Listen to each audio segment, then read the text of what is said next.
Running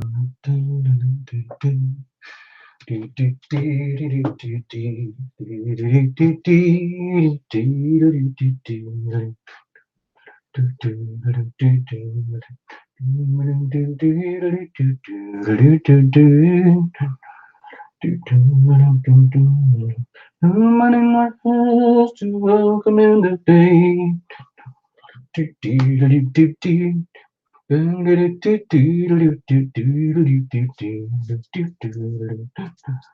the healing vibrations rattle through my soul, shaking out the poison, making me whole. Okay, let's start from over here. Let's have a look. What's going on? Okay, okay, you figure it out. You figure it out. I don't know. I don't know. I've never done this before. Live? Live? No. Uh-oh. Uh-oh. Is there anyone there? Is anybody there? It's me. It's like TL back. Uh-oh. Uh-oh. Oh, no. Help! Help! Help! Help! What is it, man? What's up, man? You're freaking live, man. They're live. They've already started. They started. What are we supposed to do? Where is he? Where is he? I don't know. Ouch. Do something. You do something. Like what? What am I supposed to do? Ouch. I don't know. Just dance or something. You dance. Dance. You. You look ridiculous. When did you last change your underwear? You haven't showered in weeks. Ridiculous. Look. Oh my God, they're here. They're here. Look. Look. What? What? They're over there. Uh-oh. Wait a minute. Hold on. Look, this is professional, man. Look, he's not here. We gotta do something. We gotta do something. Well, you do it. You're the smart one. Doing well. Okay, well, all right. Let's get professional. Hold on. I'll get this sorted out. Hold on. See if that looks right. Yeah, that looks right. That looks good. That looks good. Let's do the other one. Hold on. You pull that side. I'll pull the other side. All right. Okay. This one goes over there. Okay. Hold on. This has to go over here. Okay, that's good. Good. Good. Yep. Good. Yep. Yep. We're good, man. We're good. Woo! Look at them. Look at all those people over there. Look at them. Can you see the computer? Can you see the computer? Yeah, I get it. I get it. Look at that. Look at that. They're watching us right now. Whoa. Appreciation travel. Yeah, it feels good. I'm gonna sing, man. Poison's making me whole, casting out diseases by chanting the word. The sounds of the universe by all will be heard. Resonating inside me, love is the word. Oh, God, that was awesome. That was awesome. You're making me dizzy. Oh, I'm gonna dance. I'm gonna dance. I can't help myself.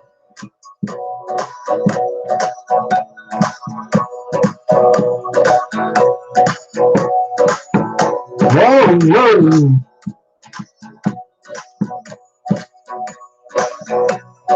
Whoa, whoa, watch the spins. I want to do it too. I want to do it too.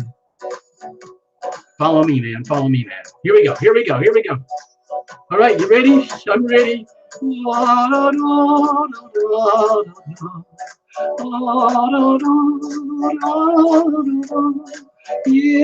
yeah, yeah. Oh, love is the word. Yeah, yeah, love is the word. Oh,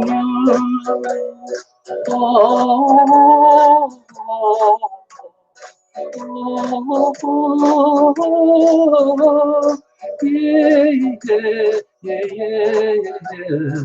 Oh, love is the word. Yeah, yeah, love is the word.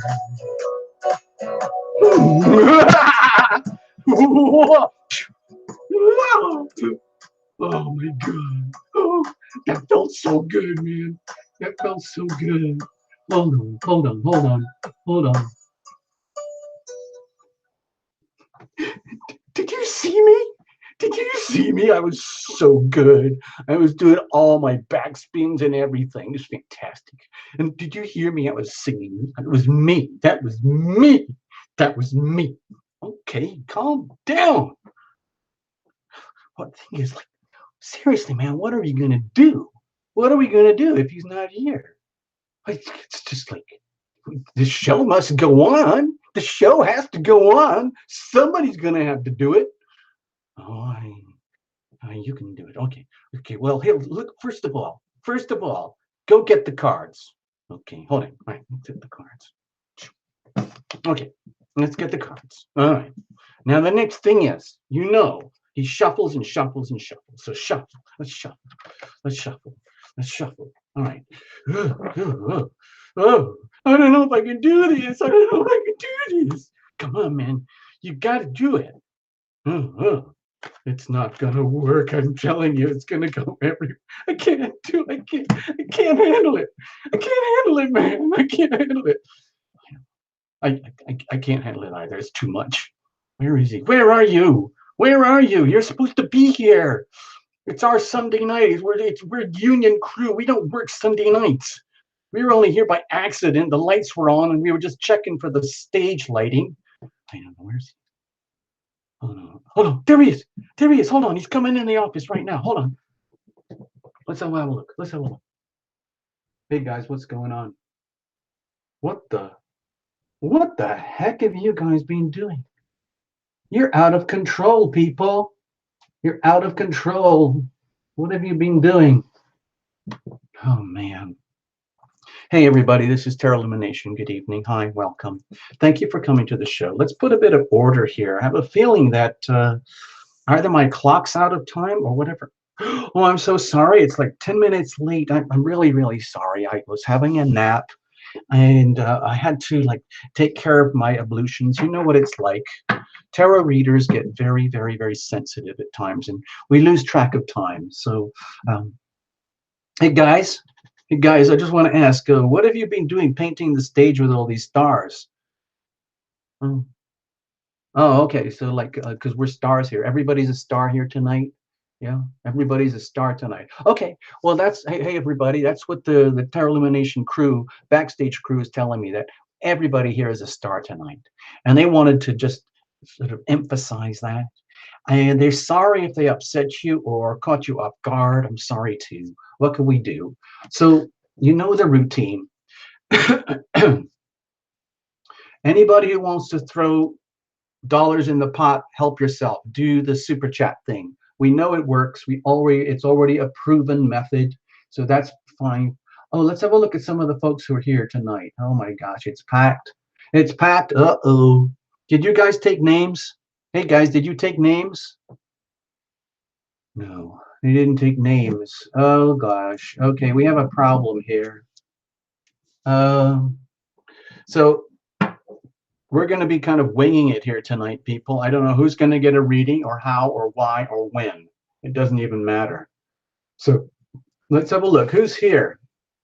Patty Boudreau. Laura. Hi, Patty. Hey, Patricia. Brigitte Asher.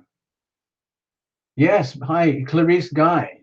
MC Full. Yeah, it's Full House, people. I wonder if I can do this. Hold on. Give me a moment. I wonder if I can actually do this. So let's have a look here. Oh gosh.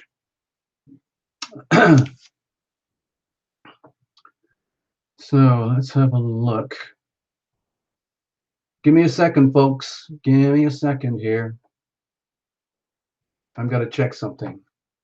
Yes, listen, folks. It's I don't know if I'm going to be taking names tonight. There's a lot of people who just showed up all of a sudden. Normally, it takes me half an hour to get everybody signed in, but everybody just showed up at once. I don't know if I'm going to be able to do it. Stephanie. Candy 81 is new tonight. Okay, you can't stay long. Okay, thanks, Stephanie. Stephanie. Stephanie. Actions speak louder than words. That's perfect, Stephanie. Thank you so, so much. Stephanie V. Candy 81. Candy 81, you're new. You're probably going to get hazed, whether you like it or know it or not. That's just the reality of what happens here. Hi, Laura. Hi, Gabriel. Rachel Bernstein. Rachel Bernstein. I know I'm missing people. I can tell already. Rachel Bernstein. Olson is here. Olson is in the house. Good evening, Olson, dear sir. My hat is taken off to you. Brigitte Asher. Brigitte Asher. Okay, we got that. So let's see who else is around. Kathy Burnham. I don't know who's going to end up getting readings. We don't know yet. We don't know. We don't know. Patricia Mullins. Uh-oh, Patricia's a newbie too. Okay, why not?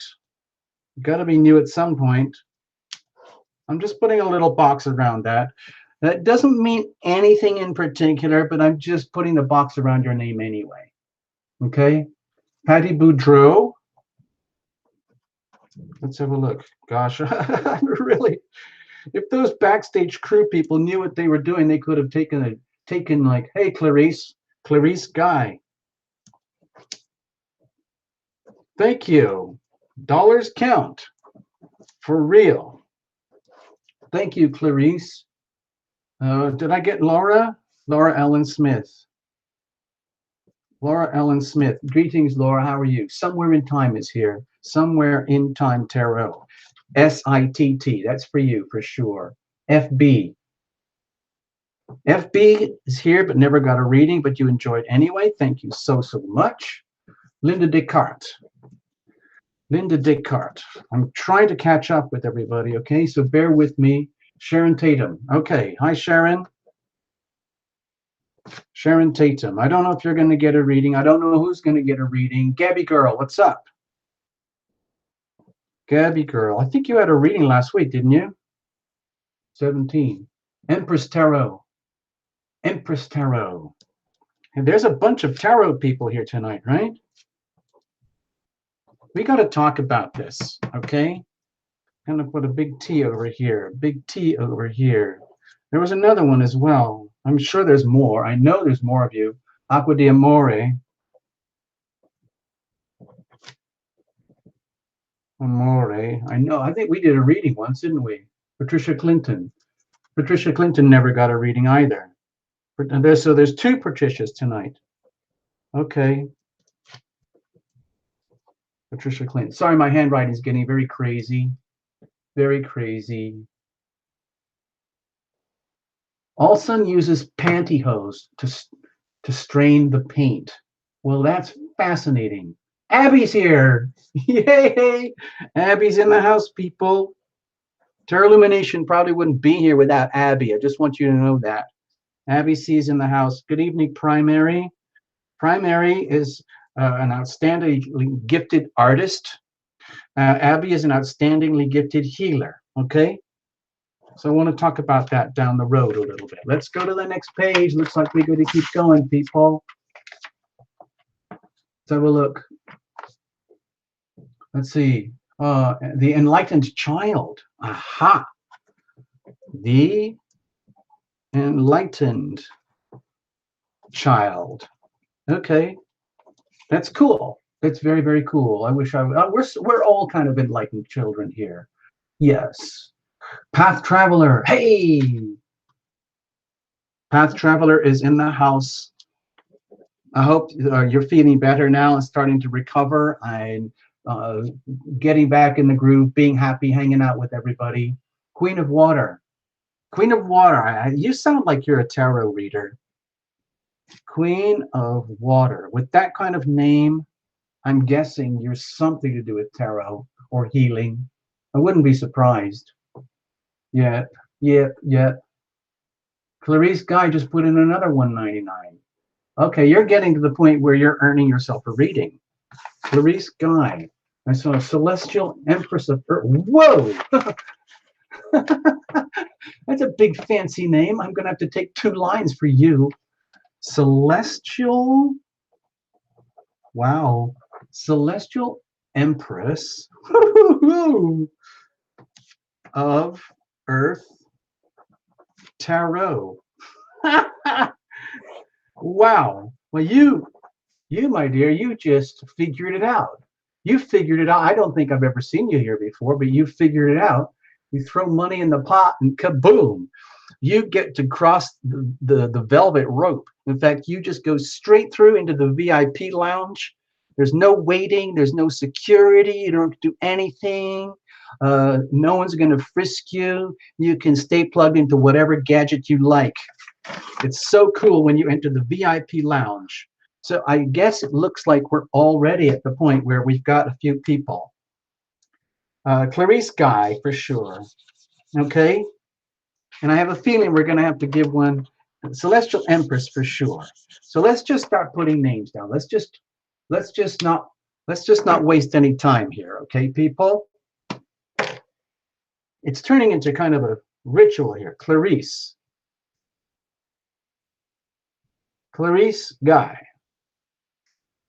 You just got yourself a reading. And who's the other? What's the fancy name over here? Where are you? Celestial Empress of Earth Tarot. C-E-E-T. Okay, I'm just going to call you Celestial. Okay. Empress of Earth Tarot. Celestial EET. There you go. So you already jumped the line. You guys have already just brought yourself to the front of the line. That is so cool. I really appreciate it. I'm still trying to catch up with names. I don't think I've got everybody. Who else did I miss? Yeah, FB, don't worry. We're going to have a group reading anyway. I'm just trying to catch up. Let's see who's in the house. People are chatting. Yeah, watch out for Allsun. He's probably peddling all that chocolate therapy stuff. Oh, I should have brought the magazine. I showed you some people. Empress.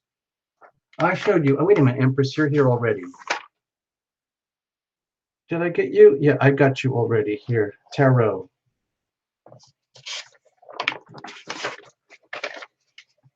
And also, I was just thinking, Stephanie pointed out something. You know what, Stephanie? Because you pointed out about Candy 81. I don't know who Candy 81 is. I haven't seen them on the screen. But you know what? I know what you're like, Stephanie. You kind of like, you're a very, very loving supporter. And I have a feeling that you're kind of like helping Candy to get along and try this out for fun. So we're going to just put Candy on the list, all right? Thank you, Stephanie.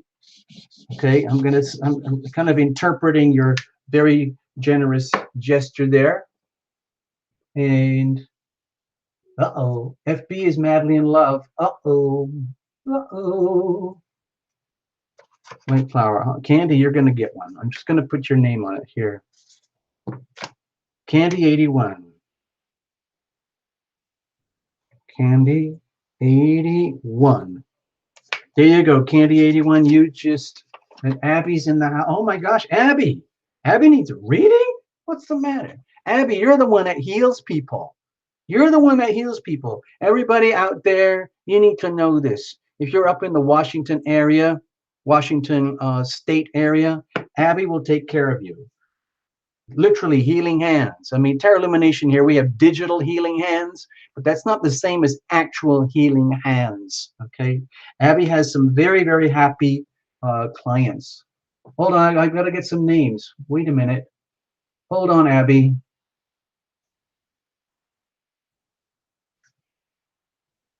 Hold on. I'm not going to be able to take too many more private readings tonight because I can usually only handle about 5 at the most. So be careful, people. We're running out of space very quickly. Lena, hi. I missed a few names. I missed somebody. Oh, Queen of Water, you're a Reiki healer. So, Queen of Water, please write to Terra Illumination, okay?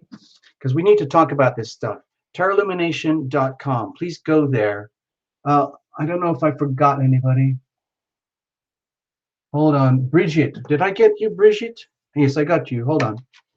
I'm starting to get One Love XPC. One Love XPC. Okay, so it sounds like you gave up on PC. Megastar 998. Wow. Fancy. Sounds like you're a very upscale gamer. Like you know stuff about, like, okay, Patricia Clinton. I got you. Patricia, here. I got you, Patricia. Yeah. Catherine McDermott, did I get you? No, I got Kathy Burnham. Oh, okay. See, I get confused if there's others. Catherine McDermott.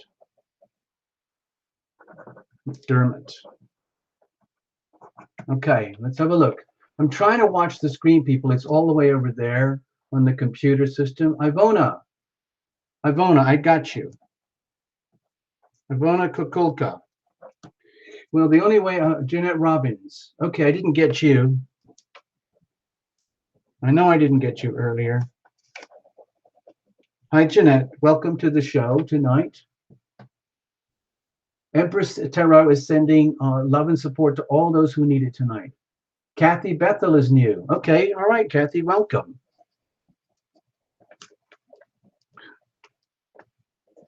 All right, that's so cool. It looks like Elise and Evan Flo Tarot. How many freaking tarot people in here tonight? Elise, Evan Flo Tarot. Hold on. That's a double liner one. Elise, what was it? Ebb and Flow Tarot. That's a great name. Wow.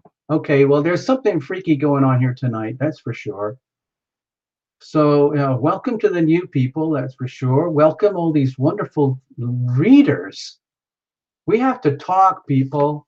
We have to talk. Constance Morgan, I missed you. Hold on. Did I get you earlier? No, I didn't. Thank you. I just saw your name, Constance. Hold on.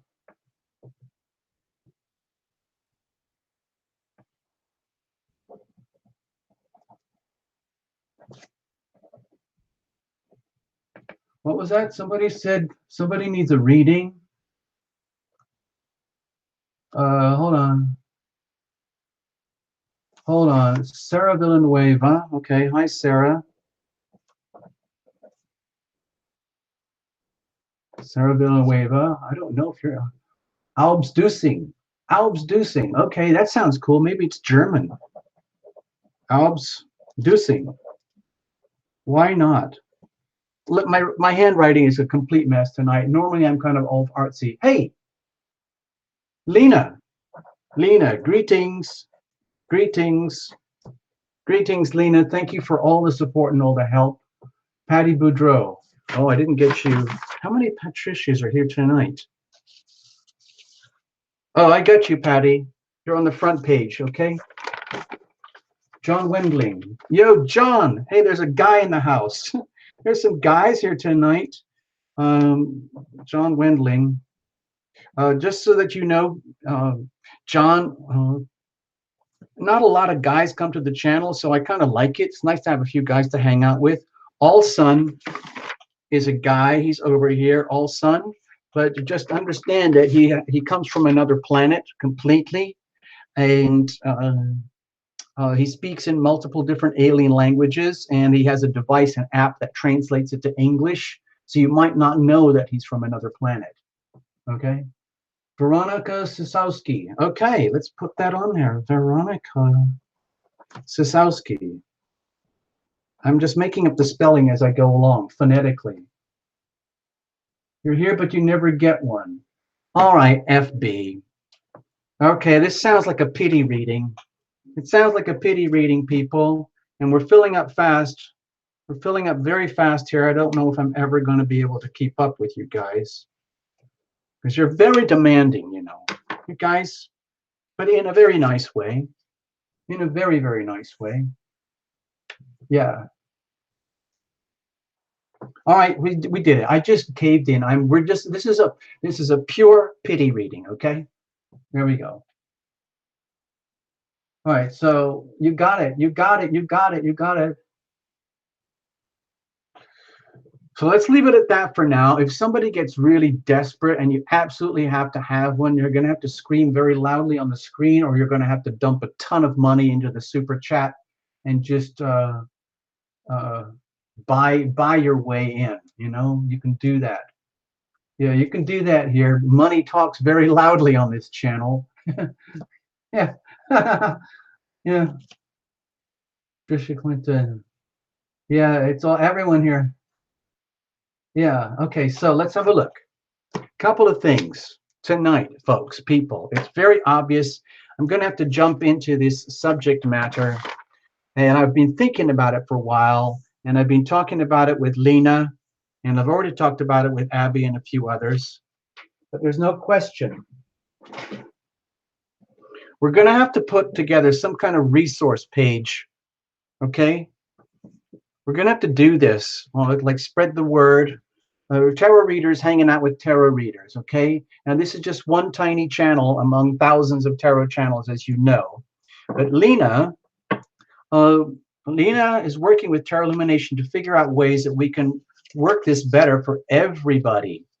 And so what I'd like to do is I love hanging out with you guys, but what I would love for all you tarot readers, the ones who actually do it for a living or for a practice and you get paid for it, like Tarot Illumination, please write to Tarot Illumination with your info, your links, and everything. And we're going to have to create some kind of reader's resource, something like this. There's no way out of it.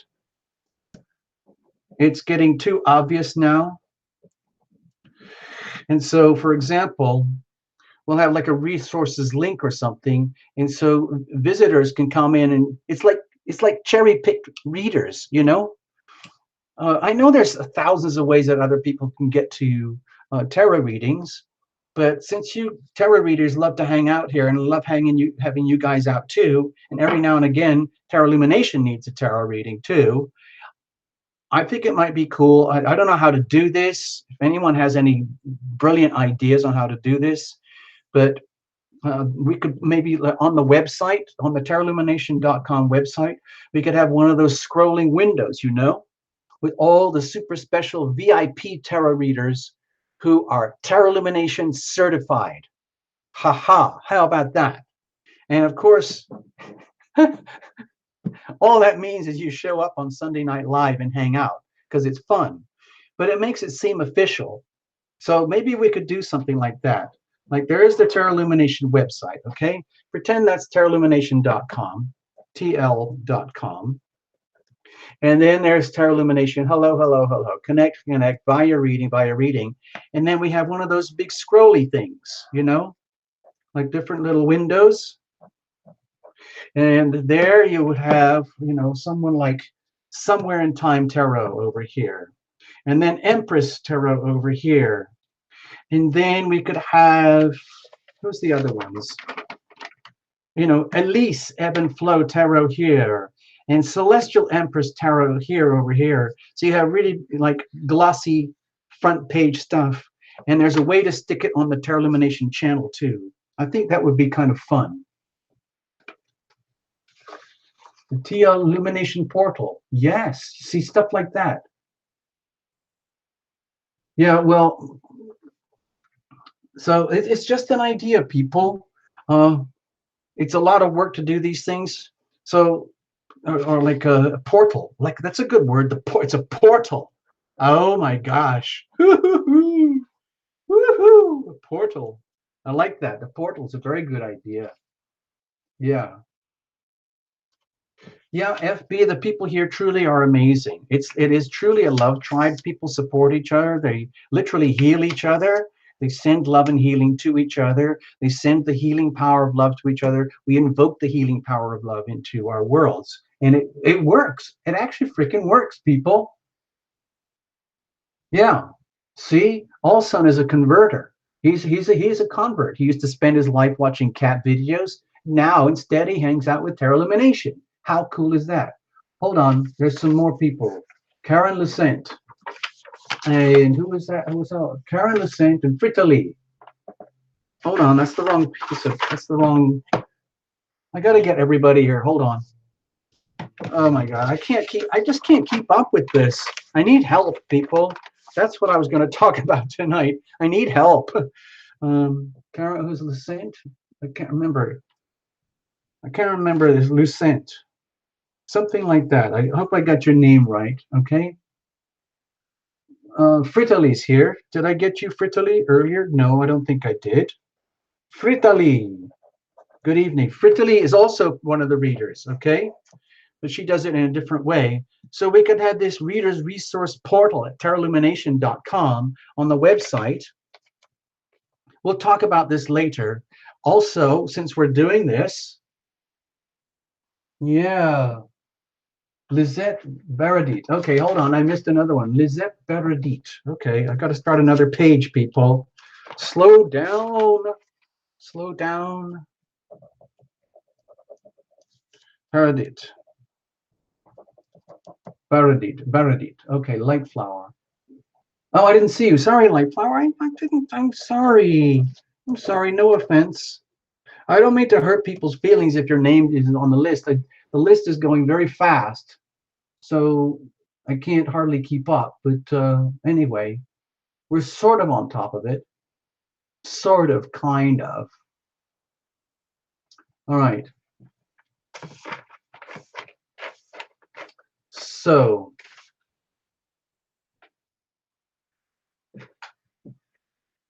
oh, hold on. There's another one. Natalie McCamus. Okay, Natalie McCamus is here. McCamus is here. Natalie McCamus. Good evening. There's a bunch of new people here tonight as well. This is cool. This is fun. Thank you so much. Thank you so much. Woo. Oh, the subportal. Oh my gosh, Fritali, you're a genius. The subportal. Subportal.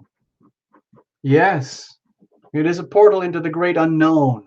And Abby, of course, on this reader's resource, it really has to be a healer's resource. Because from my perspective at Tarot Illumination, the tarot is fundamentally a healing tool.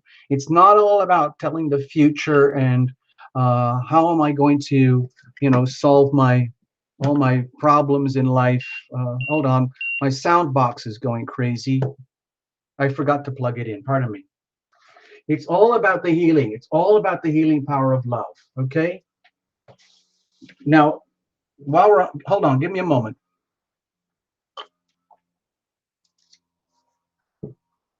I want to mention a few things right now that we're here. Yeah, past traveler, that's going to have to happen probably at some point. I'm not ready yet, quite ready. I want to talk to you guys about some serious stuff. Hold on. Where's my notes? I had something here. Stay there. I'm just going to put this stuff in front of you so that you understand, like, there's a lot of stuff that goes on behind the scenes here at Terra Illumination, okay? Here's a little story. The other day, I was doing a lot of the processing and the channel management in my little cafe where I hang out. And I was very, very lucky to bump into somebody who used to be a consultant over at Google AdSense in YouTube. So I was very, very excited. And he told me all sorts of tips and things about what to do and how to do things properly and make things better for the viewers. and to keep the channel going, because frankly, the channel is very tiny, and whatever money comes in is, I mean, it's wonderful when we do the private readings and stuff, because that's a legitimate, fair kind of compensation for the type of work done.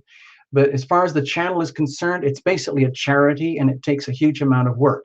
So he said, number one, he said, go to Patreon and create a Patreon page. And this is where people can do sponsorships, okay? Sponsorships. And he was saying, like, you know, $5 or $10. And I thought, that's crazy. People at Terra Illumination are not going to pay $5 or $10 at a pop. You can put whatever you want in.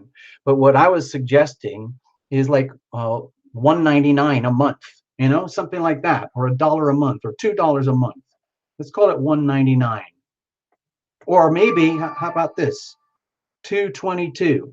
Like for $2.22 a month, basically, what happens is you get continued access to the free channel. I know that sounds kind of stupid, because there's thousands of other tarot channels that are all free, and a lot of them are hustling very, very aggressively and very effectively with all their marketing and stuff. And that's great. Good luck. I'm happy for them. I wish them all the best. The reality is it's a tremendous amount of work to create the content, and the content expires after about a month or two. The other things that last are like the stories and the songs, but it's hard to do all those when you're doing the reports. And Terra Illumination has certain limitations with health and time to be able to do much more than what we're doing already. So anyway, this gentleman, he said, number one, go to Patreon, create a sponsorship page, and just tell everybody, you don't have to do it, it's voluntary, but sponsorships like $1.99 or $1 or $2 or something like that.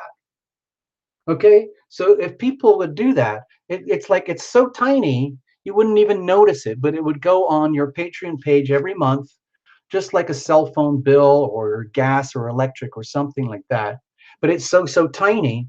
And if we had a few of those coming in, I don't know, obviously if we had thousands, then I could retire and get a super yacht, you know, and we could still do it, and we could all hang out. You could all basically, it's like, it's kind of like what we do here at the Super Chat. You're basically buying your way into getting a reading. Sometimes we do free ones. FB is going to get a free one tonight. That's okay. And all the channel itself is free. But if we do the sponsorship, if there's enough people and it keeps going, then that creates more stability for the channel. That was number one. This is what this guy's a professional. He's a very successful, Google, YouTube professional. And normally it's very hard to meet these people, because they sit inside their Google offices or whatever. The next thing he said is that Terra Illumination needs to collaborate. Terra Illumination needs a partner, okay? Now, as you know, I'm already partnered up, but, that's our personal life. What he was suggesting is that what has to happen, the way it would really, really help if Terra Illumination would go into a partnership with somebody, like somebody who comes to the show, somebody who really knows about all this stuff and understands all these things, and who's somebody who's really savvy with all the media and the social stuff. And we have a partner, and it's called a revenue sharing agreement. He said it's a revenue sharing agreement, and whatever money comes in, a portion of it goes to the partner who helps to do all this stuff behind the scenes to keep it going. The next thing he said was to do more live streams. Okay? Right now, it's a lot of work for me just to do Sunday Night Lives, but we'll talk about more live streams. And also, he said, when you do the live streams, bring in a guest partner. Collaborate. For example, it would be really, really cool to chat with some other tarot readers, okay, live, like we're doing right now. I don't know how to do the technology. Abby and myself have already talked about these things about 9 months ago, and a little bit has happened, but it's just a lot of work to do it and set it up, and I haven't got that far yet. The next thing I wanted to mention is is that I still love to do the raffles, but the ticketing company refuses to do them anymore. So if we want to do more raffles for private readings, we have to do it directly through the channel. Okay? And that's just how it is. The next thing, of course, is the songs. I know hardly any of you guys know about the songs and stuff because Terra Illumination is not like a famous pop star or anything. And it's hard to find out. You don't even know the music exists if you don't know it exists. So anyway, Lena has been helping Terra Illumination in a collaboration, and we're going to post all the new songs. It's not new songs, it's just that they've been uh, reformatted with all the lyrics. So let me show you something, people. I know this is not a very professional presentation, but I want to show you guys something. You know, all the little acoustic songs on the channel, there's a songs playlist. I'll put it on the channel. This is a little book. Okay, it's a book of lyrics from a collection of songs by Terra Illumination, and that's Terra Illumination there.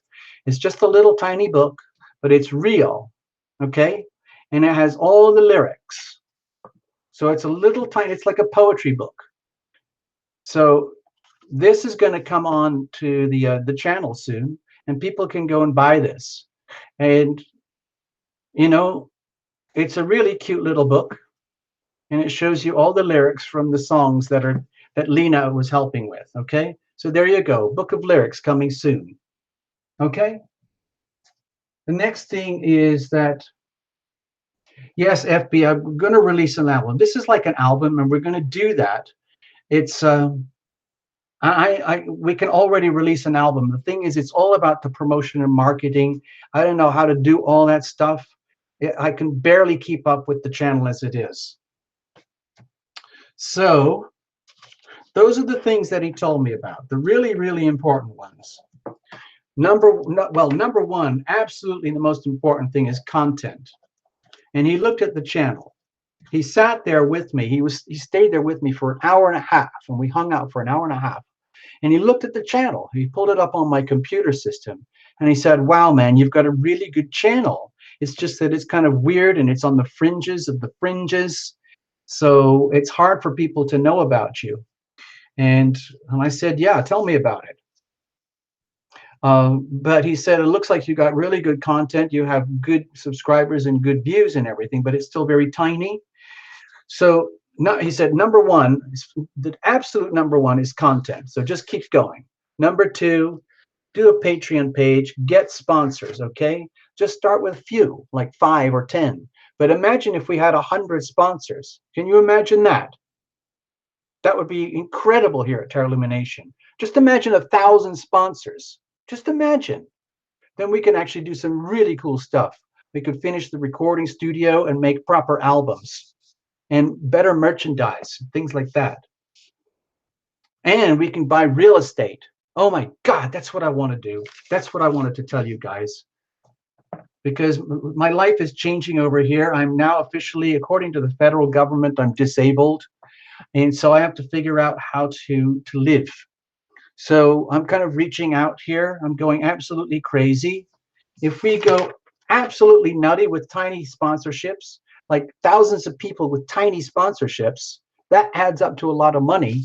And that allows for like a rental or a purchase of a little property somewhere where people can come. And it's an actual real place, you know, like Terra Illumination, like a shop, like a little shop. We could rent a shop, or we could buy a little property out in the middle of nowhere and set up a little, you know, like a little retreat, Terra Illumination retreat. I would love to do that, people. Like a Terra Illumination retreat. So that's where everybody hangs out, and a real property. I know the fancy yoga people, they do it all these exotic locations in Hawaii and the South Pacific and Cabo San Lucas and, you know, up in Maine and Vermont and Colorado, and that's great. And it costs tons of money for people to go pay thousands of dollars. It's like going for like a week vacation, and most of that goes to the, the hotels and everything. But if we actually own this thing, if we actually own this thing, then the costs per retreat go down significantly. So that's just another idea we were talking about. It's just a wacky idea. Yeah. So anyway, I just wanted to have that chat about that very important business stuff. So if anybody wants to talk about like a partnership or collaborate with Terra Lumination in some way behind the scenes, please contact Terra Lumination at terralumination.com. Okay, there's a little connection page. So here we go. All right, I need a little thirsty. I'm a little bit thirsty now. It's time for the group reading, people.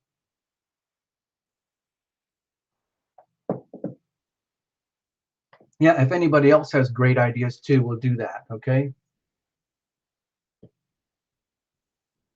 What's that? Let's do it. I can look for properties. You're a realtor. Ha! Lizette is a realtor. Okay, very, very cool. Wow.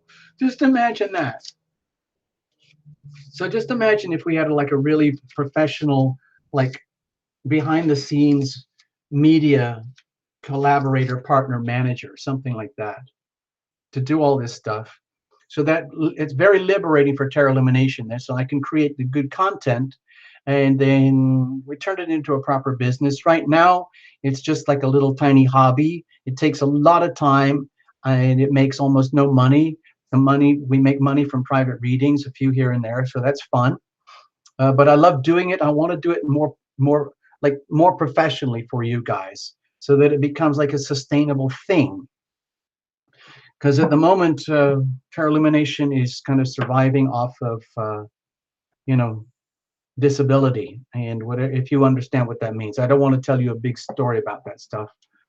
Actually, I will. You know what? I will. Just a little story. You see this little thing here? You see this? This is a sketch for the front page of the book. The book is called Love and Healing, a little book about the healing power of love. And it's going to be finished by the end of this year, and it's going to be released on the channel, okay?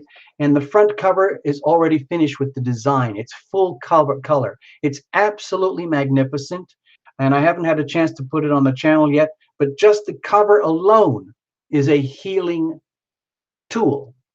It's actually like a little talisman, okay? So the whole book, you know, it'll be kind of like this book. It'll be quite a bit bigger than this book because it's a storybook.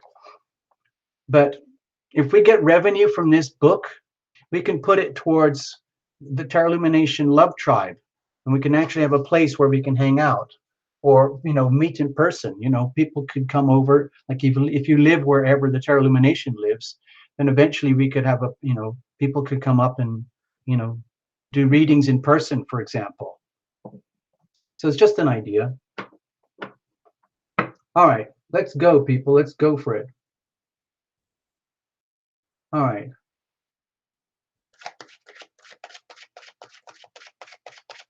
All right, so, all right, everybody. I know we got a bunch of wackos here tonight. All Sun is out there, as you know. He wanders through the crowd. He's always peddling his chocolate therapies. And I did read an article here in a magazine called LA Yoga. Okay, you should, people, if you're not in LA, it's hard to describe how insane this city is when it comes to yoga. Like, you go every single block, wherever you go in this city, there's like some kind of like yoga center, and some of them are kind of like cults, and they're always like hustling and recruiting, and all these kind of weird things going on, and it's extremely competitive, and all the girls are wandering around in their spandex and yoga gear, and the guys are like supermodels, and they do like a super advanced yoga where they turn themselves into like multiple pretzels, and they stand on top of each other, and then they go off on these big festivals. It's insane out here. I tell you, the whole yoga thing is absolutely out of freaking control here in LA. Now, as you know, Terra Illumination is actually a form of yoga. We do it here. Here's my downward dog. Watch.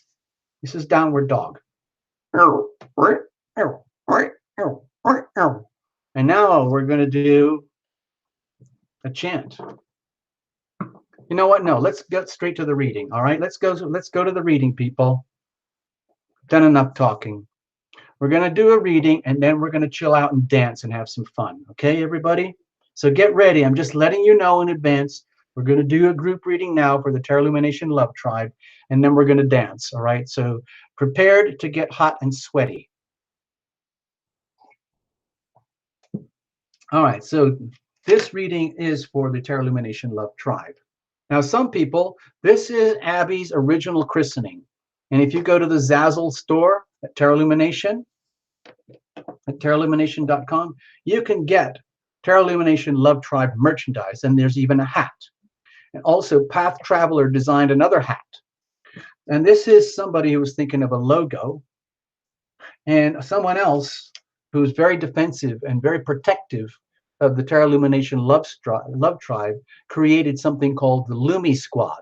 And these guys are the tough, hard-hitting, frontline security guys who protect the Terra Lumination Love Tribe.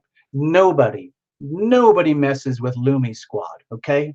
I don't know if Lumi Squad is here tonight, but thank you so much. Thank you so much for your protection and your defense, because we all need it, okay? So here we are tonight with the Terra Lumination Love Tribe, and this is the reading for all you guys, okay? It doesn't matter whether you're a tarot reader or not. It doesn't matter if this is the first time you've ever seen a tarot. It doesn't matter. Just pretend you're one of us. In fact, you are, just because you're here, all right? So there you go.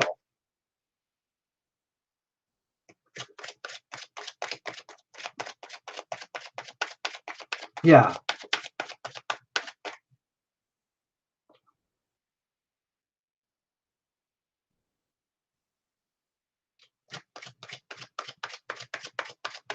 Oh, hold on. I just saw something. Angela Cole. What is that?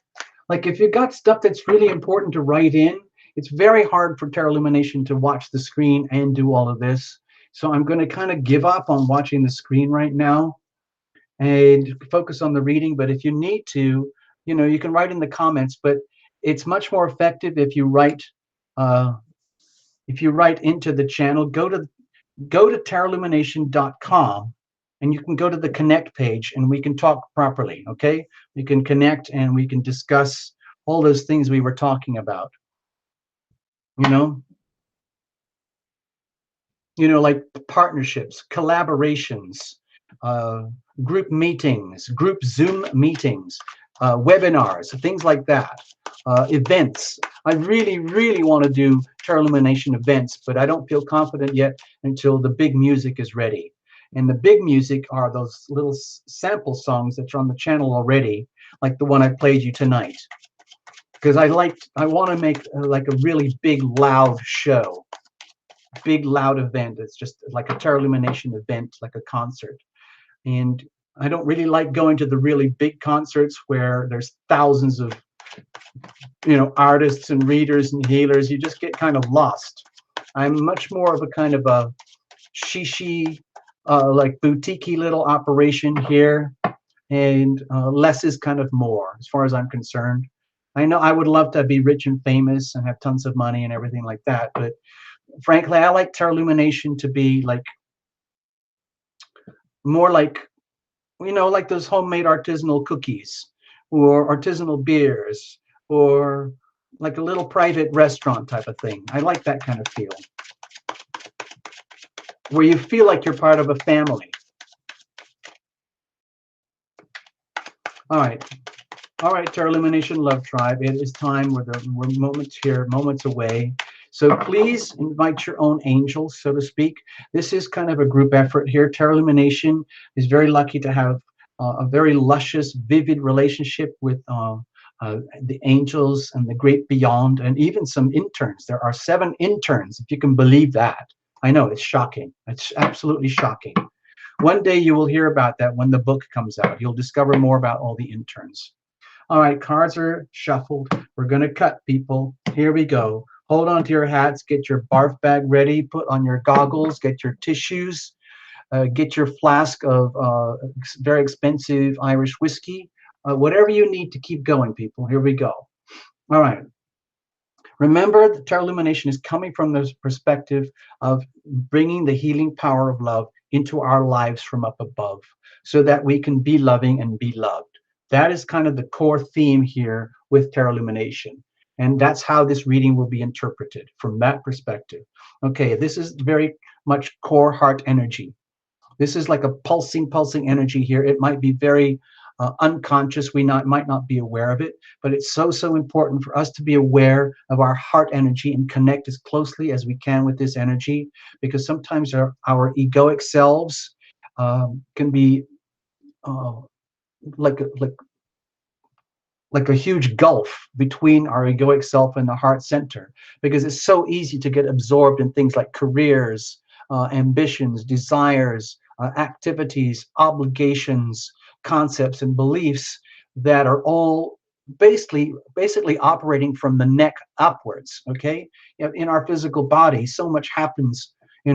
We do all our perceiving and thinking and listening and speaking from our head, and we tend to look at the rest of our body as just like a tool to answer to our head. Like there's our arms and our hands and our torso and legs that does the beating of our head. But none of that happens without the heart.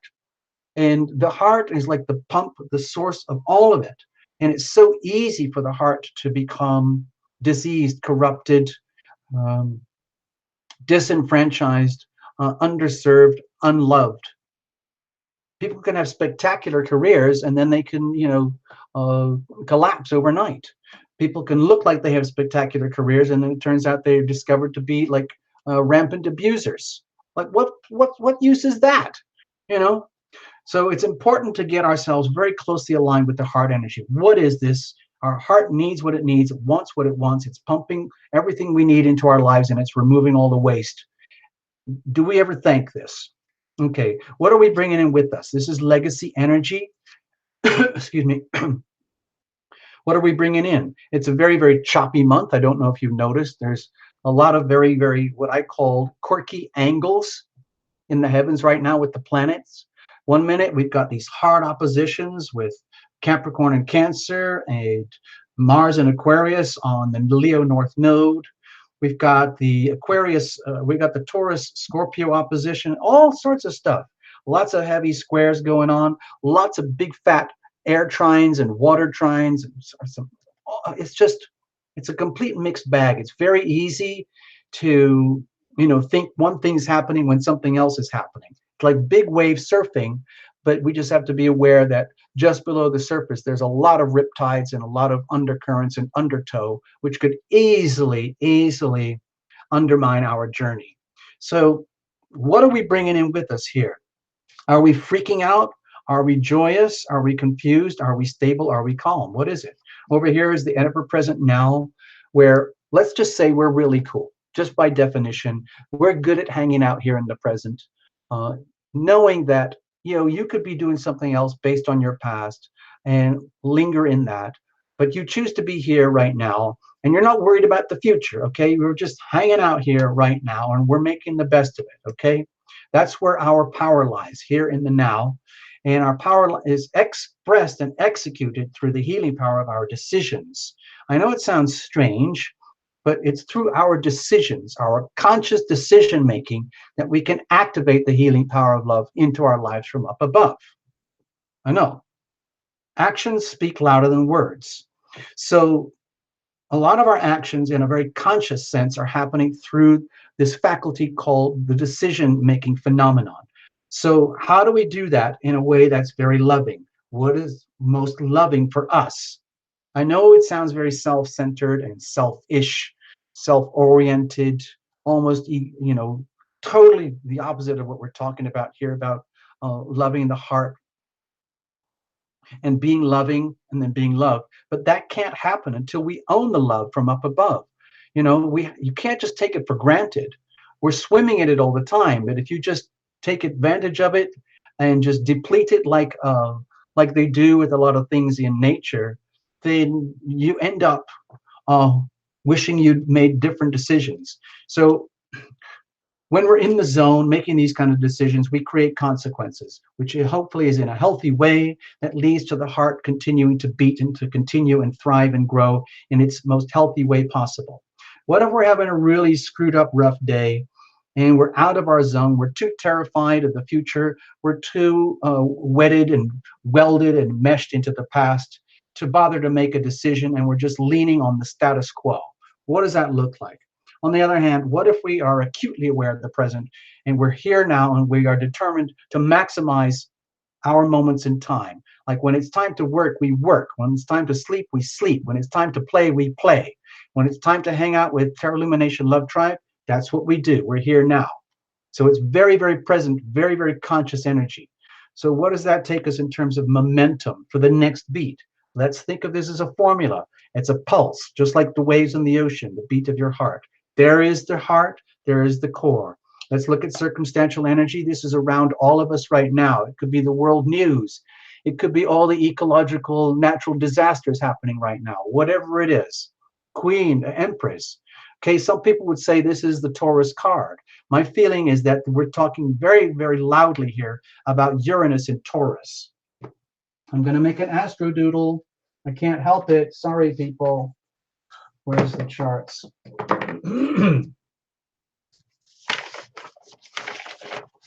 Here we go. I just have to do this. Please bear with me. There is a circle. And we're going to slice it up in a pizza pie just like we do on all the traditional Western astrology. Okay? Very basic stuff here. This is what we're talking about. Uranus in Taurus. My feeling is that this little card here, this circumstantial card, is a very, very loud reminder that Uranus has just moved into Taurus, and it's about almost like 0 degrees right now, and it's the beginning of an epic 7-year journey for all of us.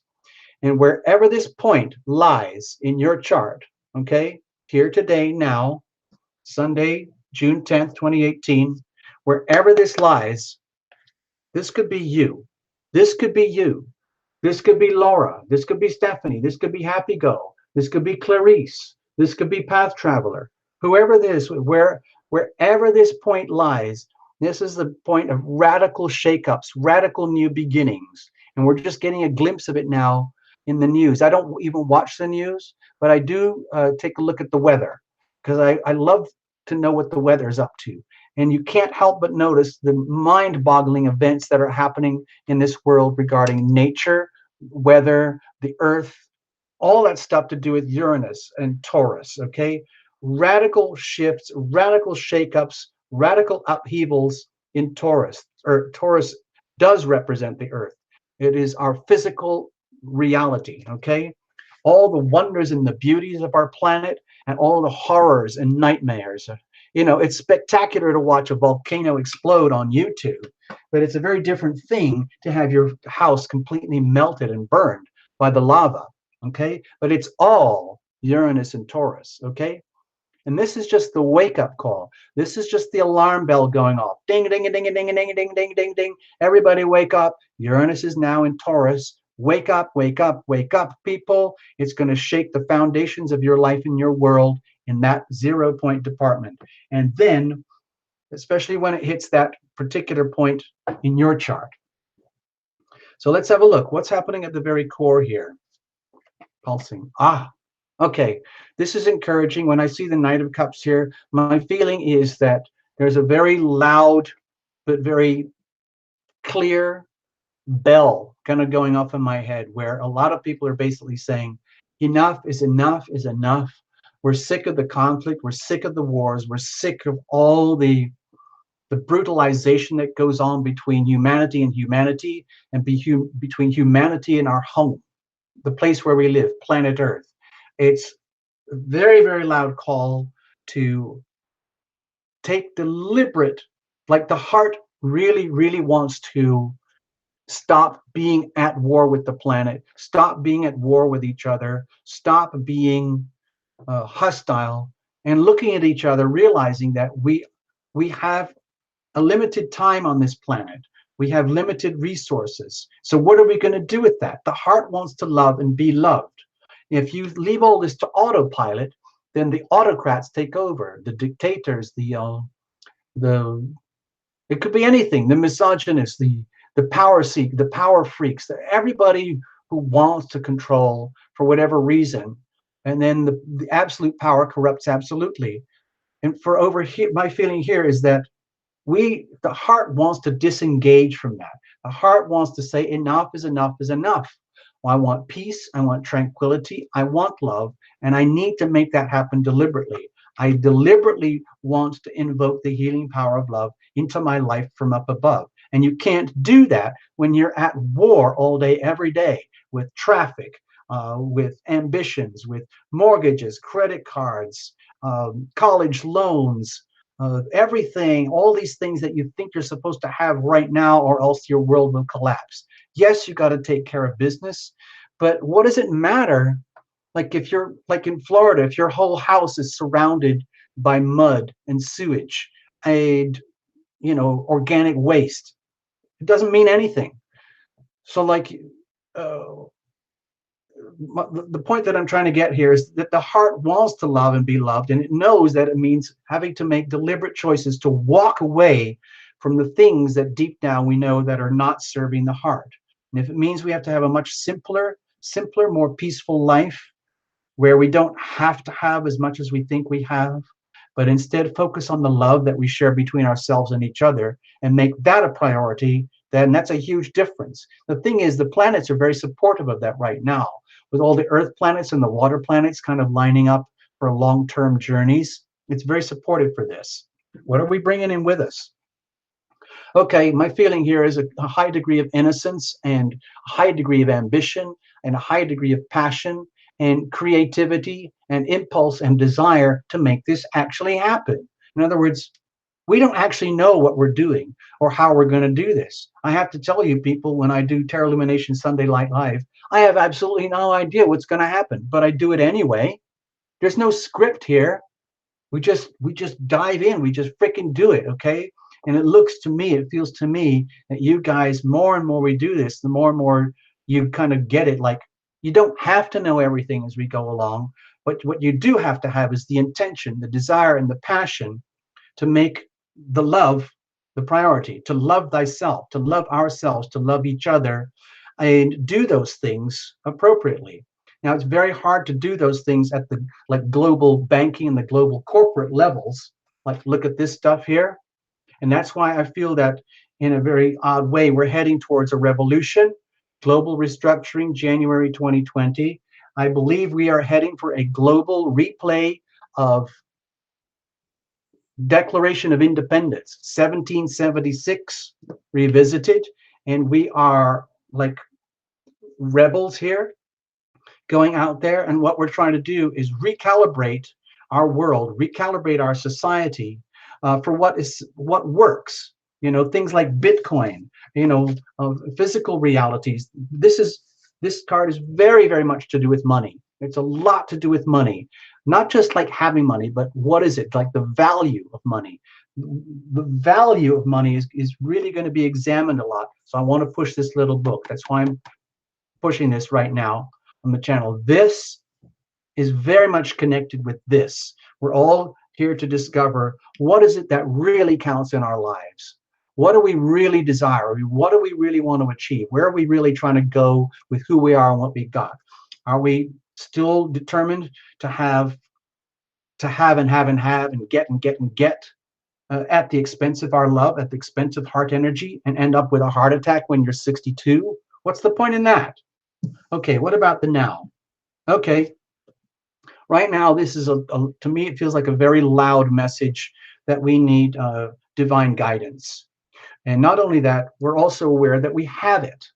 Now, you've probably noticed that I'm not paying attention to the screen at all. I'm just kind of immersed in the reading here, but I'm going to take advantage of this moment. And I was going to do something later, but I feel I have to do it right now. I'm going to take advantage of this moment and do a little invocation that we're going to share, okay? Right. Like right now, it is time to understand. My feeling is it's very, very it's time for us to understand that this is paramount, okay? Walking away from what does not serve us in terms of loving ourselves and walking towards what does serve us. In other words, you, you can't go to war if you don't go to war.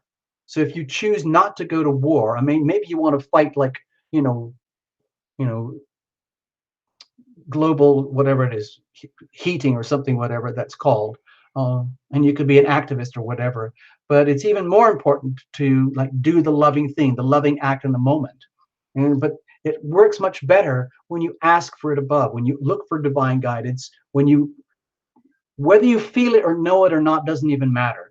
What I'm going to ask you to do is just trust Terra Lumination, that this is a true phenomenon, that it actually exists. There is an energy out there. It might be an indefinable thing. It might be something quantifiable or not. But we're going to go with this anyway, okay? So we can do this as a group thing. You can pretend my voice is your voice is my voice, and we're just going to share this.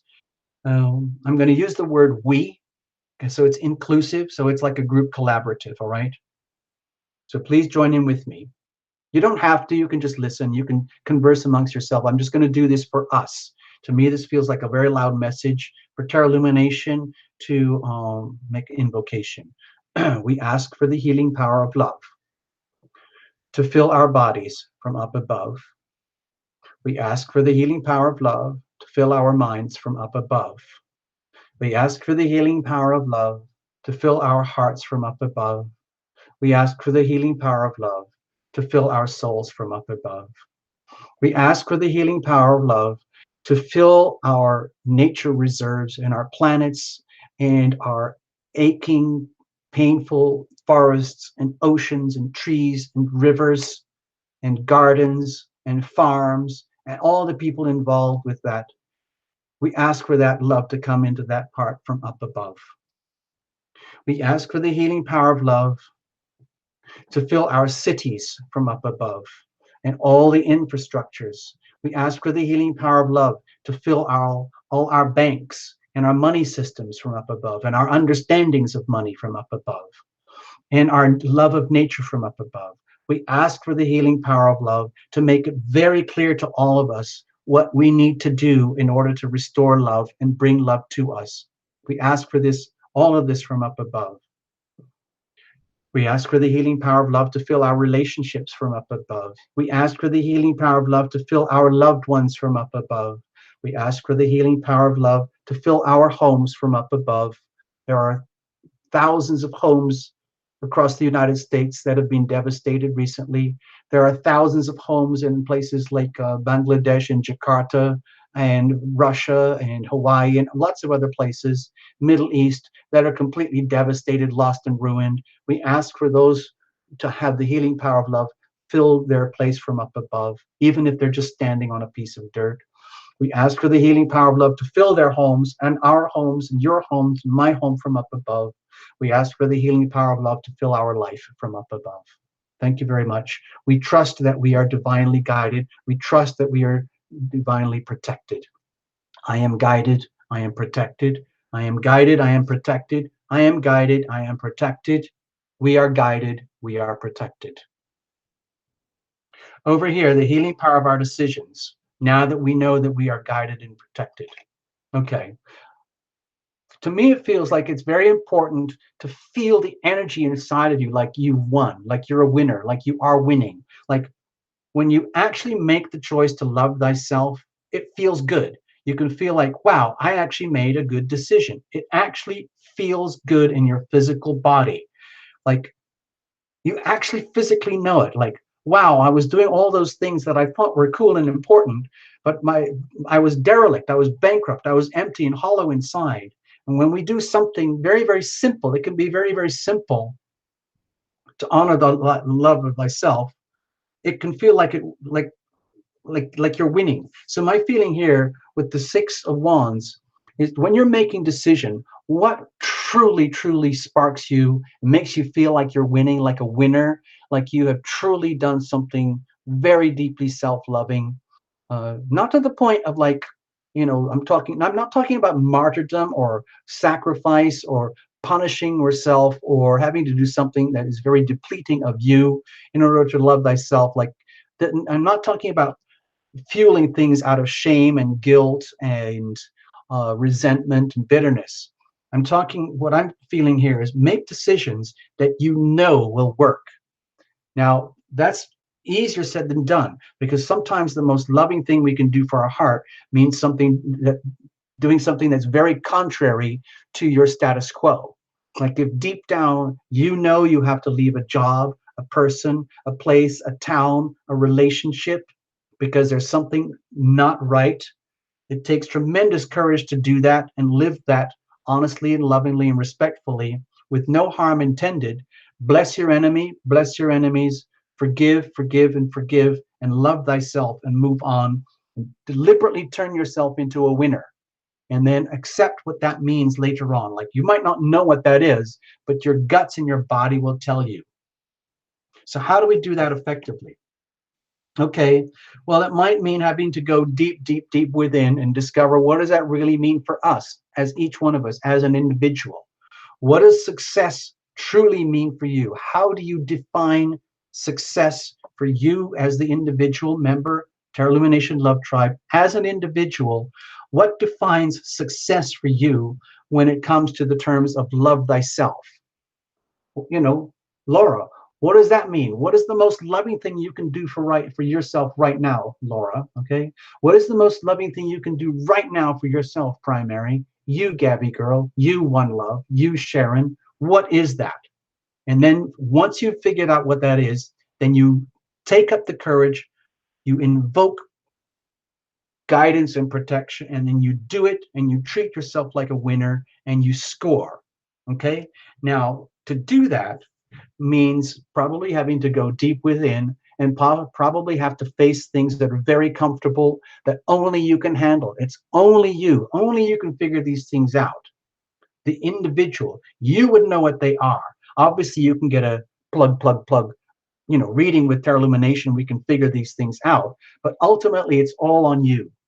It's totally all on you. And that's why everything comes down to the individual making these decisions. Yes, we can support each other in a direction and a momentum and an enthusiasm, but ultimately it is you, dear viewer, that has to make the decision to love thyself, okay? And then what happens is you open up your own pathway. You open up enlightenment to yourself, and you create consequences. You create consequences that you might not have expected. With the Queen of Cups here, you might be opening doors. Like, once you know what it actually feels like to love thyself, and you can look in the mirror and say, oh my God, wow, I actually did that. I did something in total defiance of what I'm supposed to do, or what my conditioning or my fears or my shadows told me to do. And instead, I did what I know I need to do for myself, to love myself. And that creates like this winning, healing vibration, which feeds on itself. And once you have, it's like the tiniest taste of it, it's like an intense addiction. You can't stop, but you have to know what that's like first yourself. You have to feel it and own it inside your body by a conscious, deliberate decision to do that. And when you do that, and you understand that it is solely and totally up to you, you can do it with group support, but in the end, it's your decision to love thyself. What happens is you end up on your own journey of discovery, and you discover all the pots of gold that are out there available to you, that were just sitting around, standing there, waiting for you to invoke into your life from up above. It's there. You're swimming in it all the time. So the question is, how do you actually bring it into your life? You don't go and hunt for it or get it, or out of a sense of loss. It's already there. You invoke it, you invite it in, and then the most difficult part of all is to accept it. And then once you've accepted it, allow it to flow into your life from up above. Okay, so that's the recipe. And so the question is, then you become dizzy, like, oh my gosh, what do I do with all this now? Well, you just repeat. You repeat, and you realize, oh my gosh, why didn't anybody tell me this before? It's okay to love thyself. It feels good to win. It feels good to succeed. Even if you don't know, you learn. You can teach yourself and learn on the way. What happens if you mess up and you basically deny yourself? you poo-poo all this stuff. You say this is just a load of BS, and this is just some freaked out nutcase on a YouTube channel talking with a bunch of other nutcases. No, let's say you do that and you forget to invoke your guidance and protection. You forget, you just neglect, you go back to autopilot. What happens? Okay, it's not the end of the world. You go back to your point of like innocence. It's just like being like a simple animal, a simple creature on the planet, living on autopilot. What do I do now? What am I supposed to do now? Where am I going to get my next meal? Where am I going to get my next place of rest? How much work do I have to do to get what I need to do, what I have to do to keep this roof over my head, to live the life I want to live?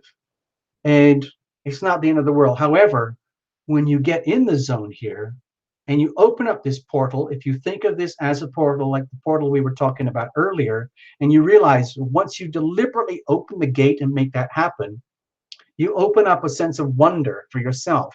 My feeling here with the Page of Pentacles is that we walk into a state of awe, a state of wonder, where we might be stumbling on evidence of love, symbols of a love, actual experiences and manifestations of love that never existed before, because we never made these kind of decisions before.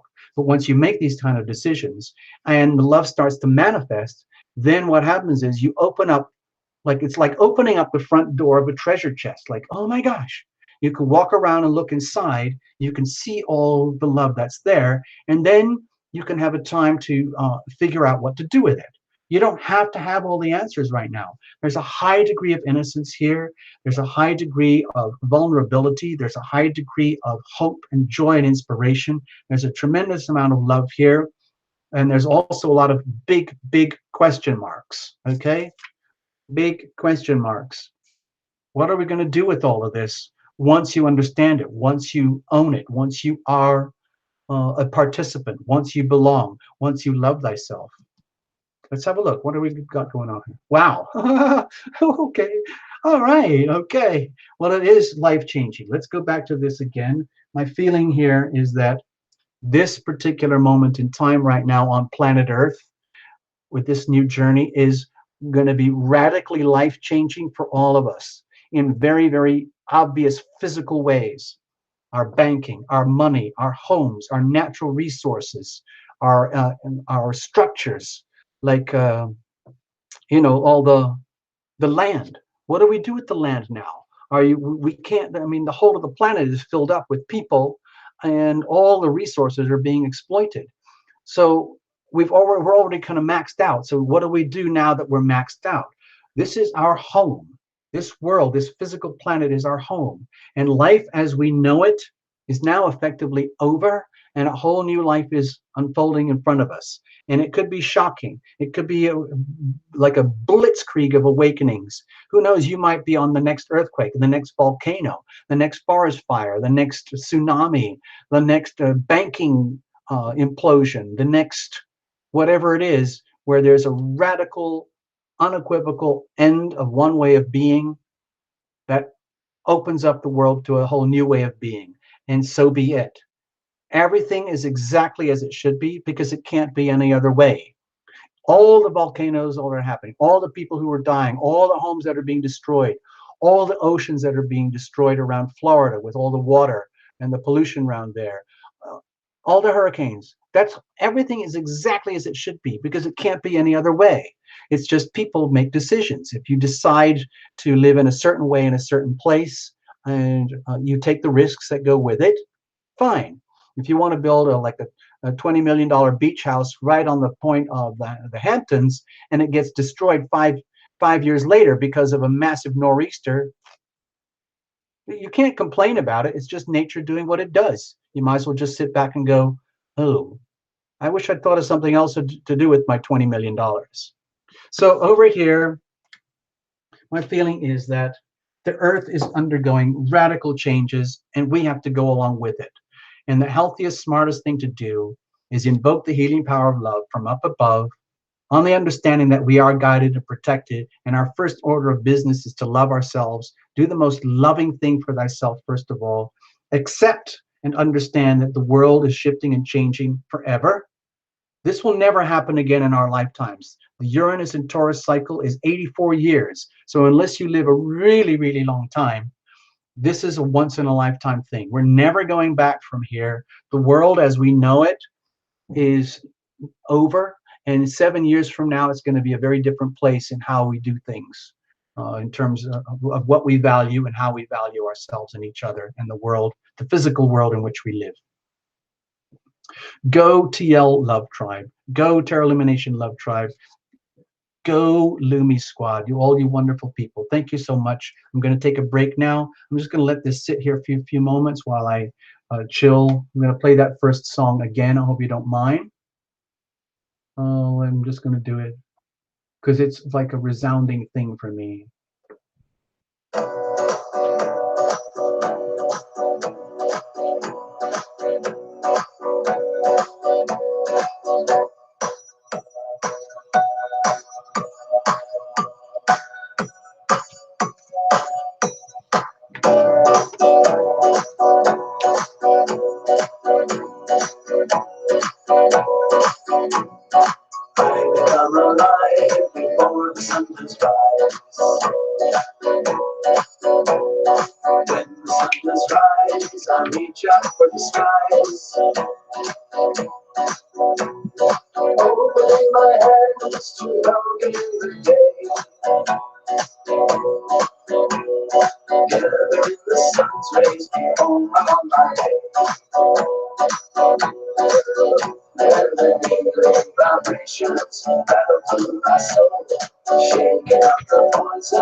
That I am still alive, blessing my enemies, blessing the ones I love, praying for forgiveness for all the damages I've done. The healing vibrations rattle through my soul, shaking out the poisons, making me whole, casting out diseases by chanting the word. The sounds of the universe by all will be heard. Resonate inside us, love is the word.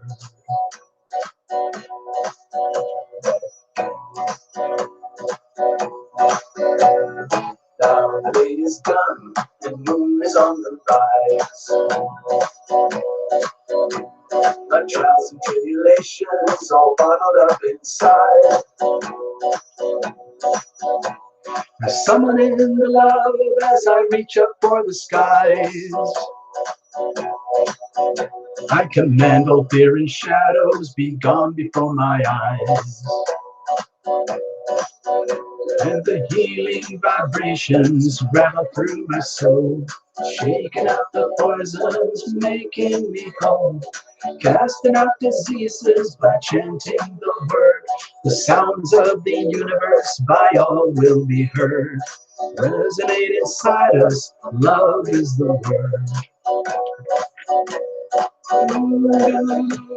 Vibrations rattle through my soul, shaking out the poisons, making me whole, casting out diseases by chanting the word. I'm shuffling. Resonate inside us, love is the word.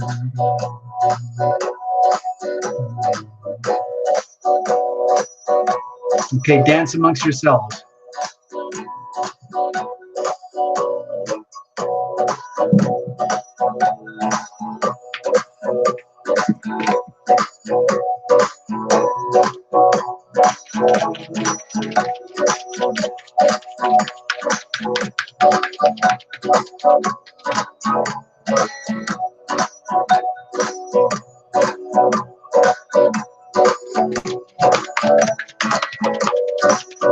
Yeah,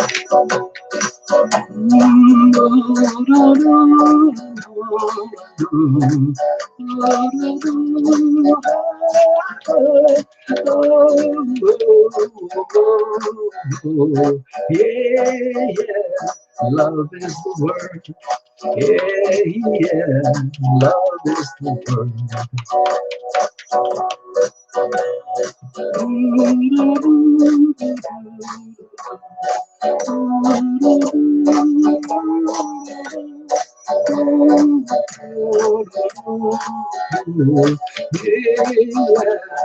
love is the word. Yeah, love is the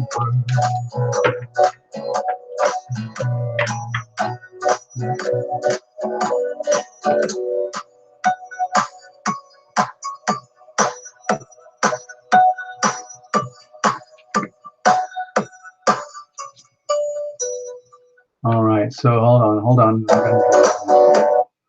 All right, here we go, people. All right, we're going to do a few a few personal readings now.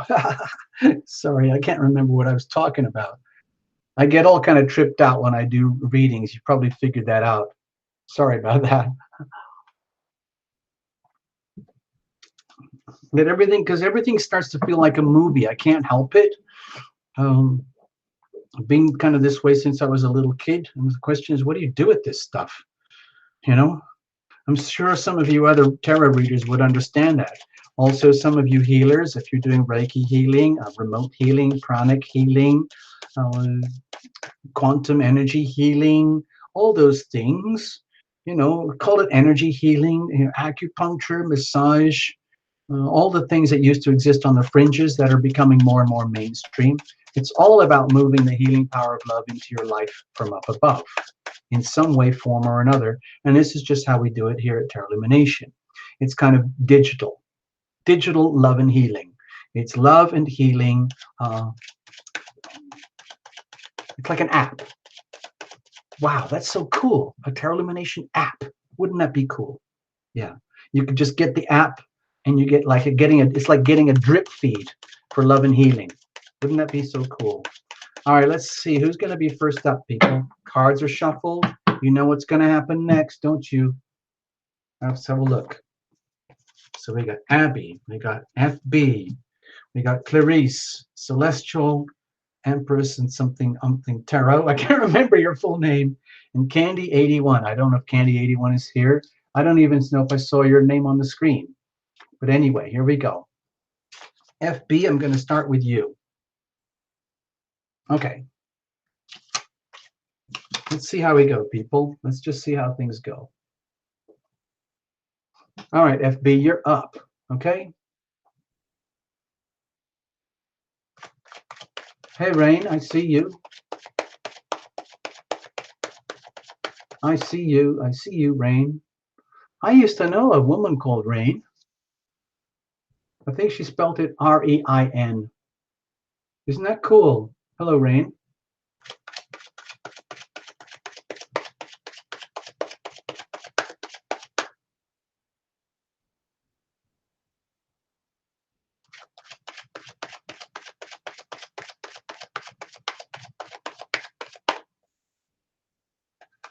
All right, here we go. What's up, people?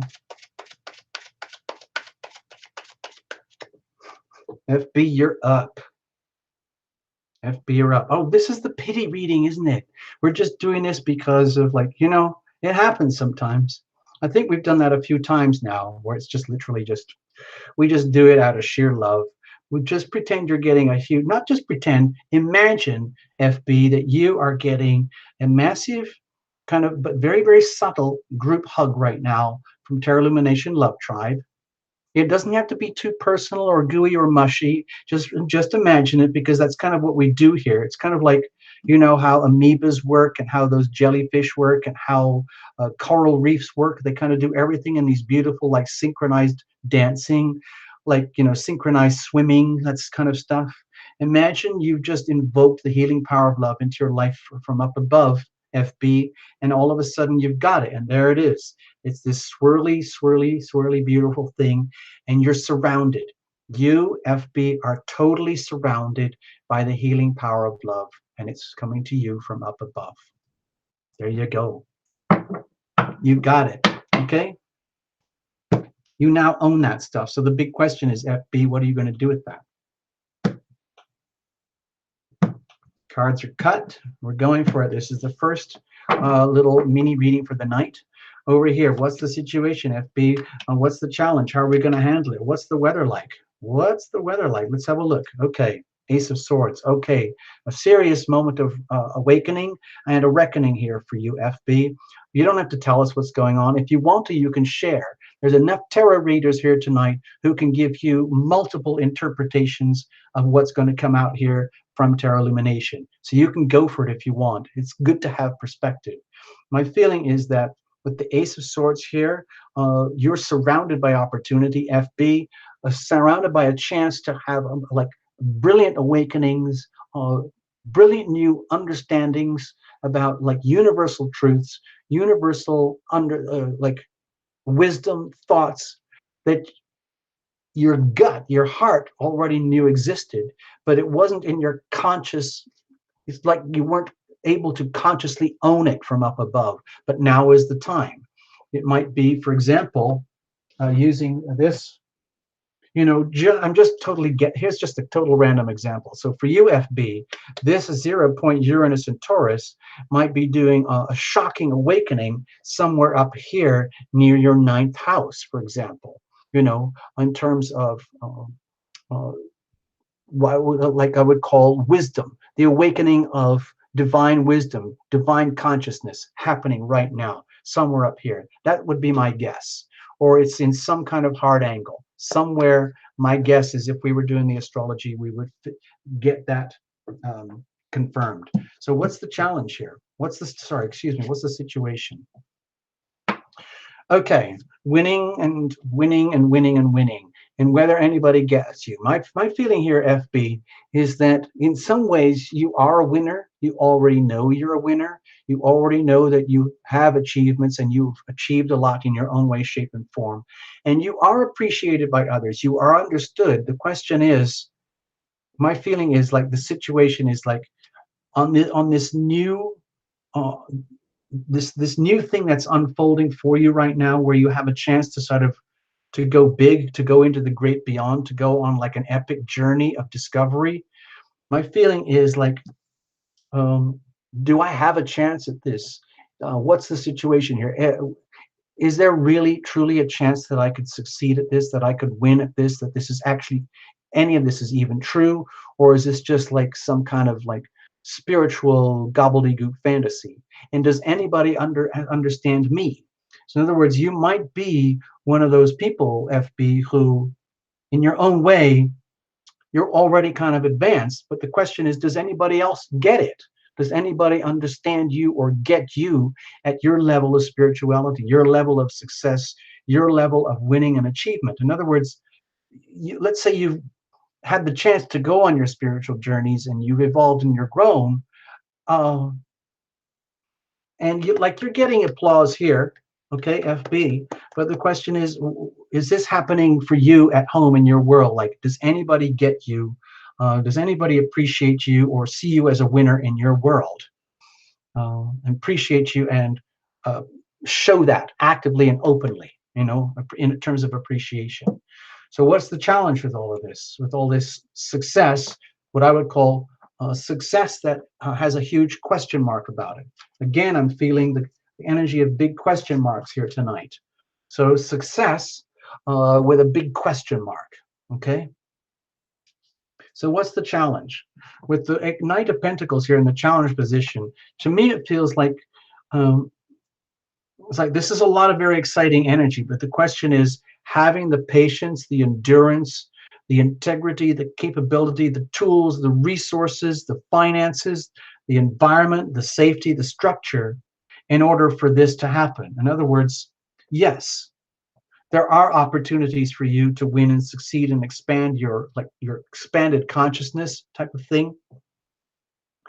And you want that, you deserve that.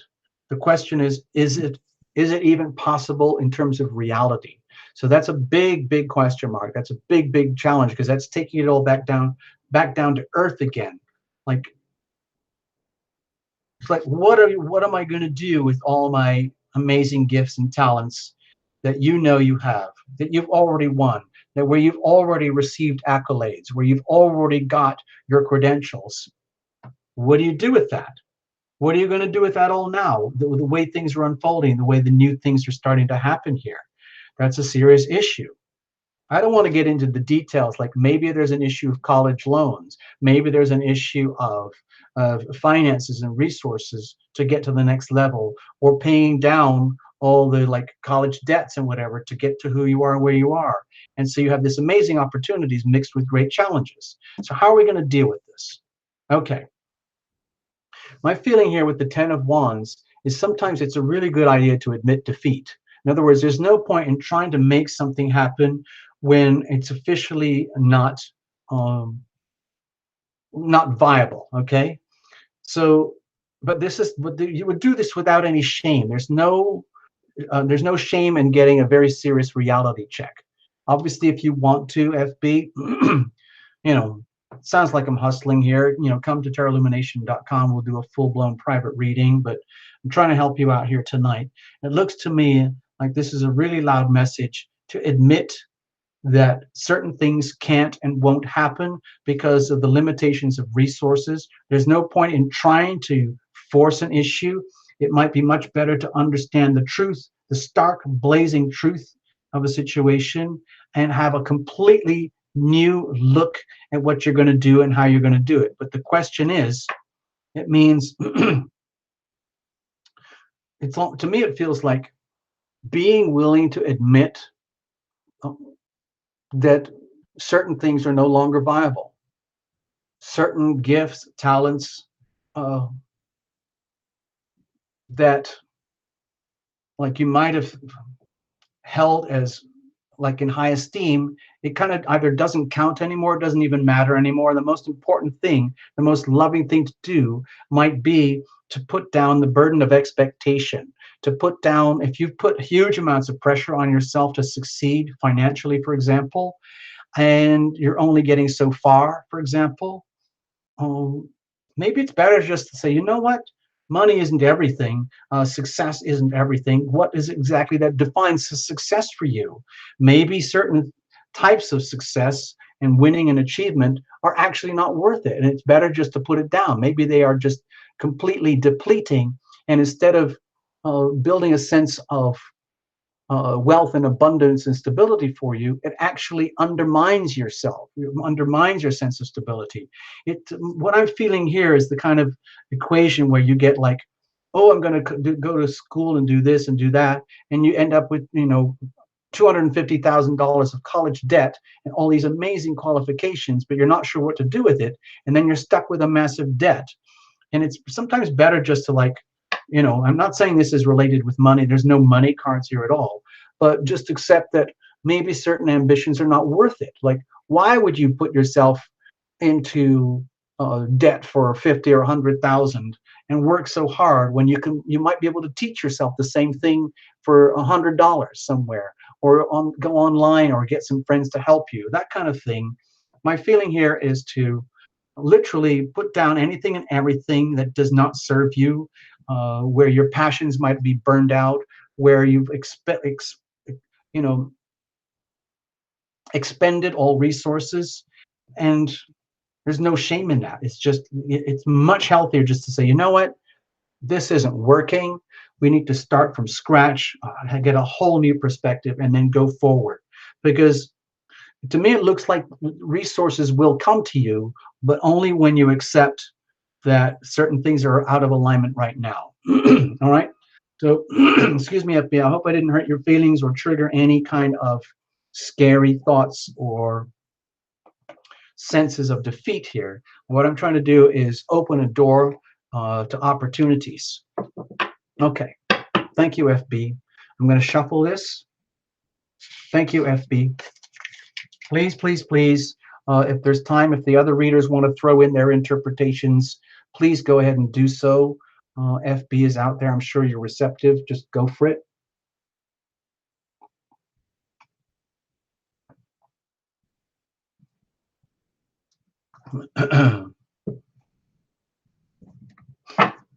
Look at that.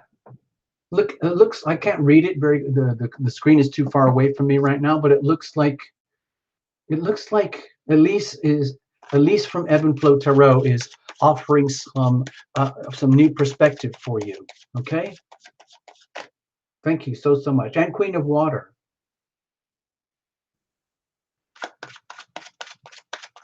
Hey Stephanie, good night. Thank you so much.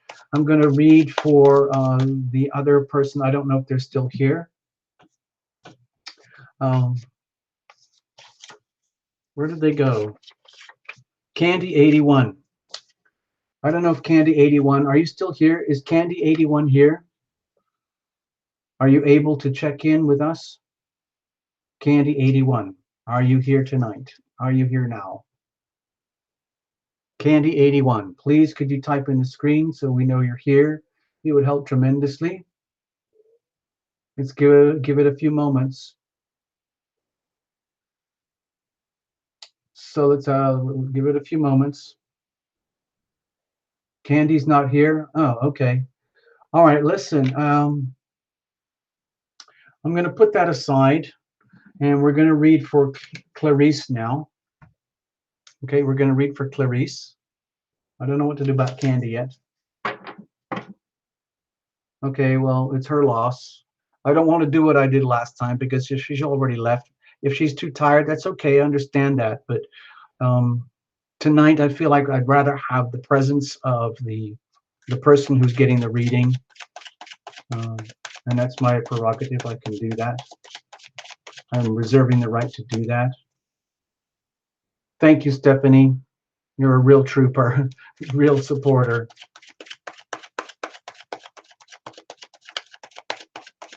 Clarice, you're up. Clarice, you are up.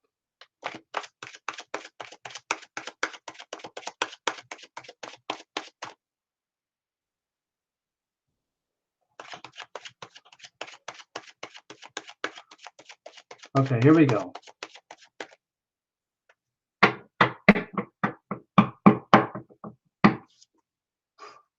All right, we're going to cut it up. I'm doing a very extreme cut here to break up the deck. Please bring your team in with you, okay, Clarice? Pretend this is all a big team effort. You don't even have to pretend. It is a team effort, okay? You're surrounded. You're swimming in love, okay? We're swimming in the healing power of love right now. Here's the situation. Here's the challenge. Here's how we're going to handle it, okay? And what's the weather like for you? Okay, look at this.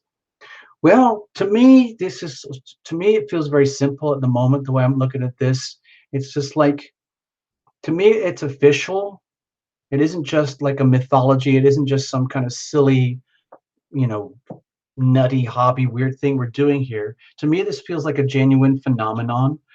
This Terra Lumination Love Tribe, the supportive energy that people bring in for themselves and each other, and how the love breeds the love. I think it's very, very good.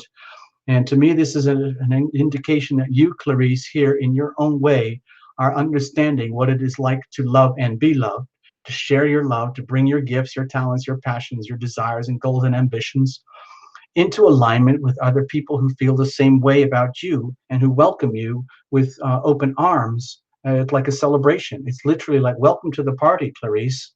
Welcome to the party. You're in a good place with good people for whatever reasons. So let's have a look. What's the situation? Okay. We've got a lot of wands happening around tonight. I don't know what's going on. I think it might be to do with the Mars in Aquarius and the opposing the North Node in Leo and something like that. I'm not sure. Let me just check. I want to look at the charts. Give me just a second here, please, Clarice.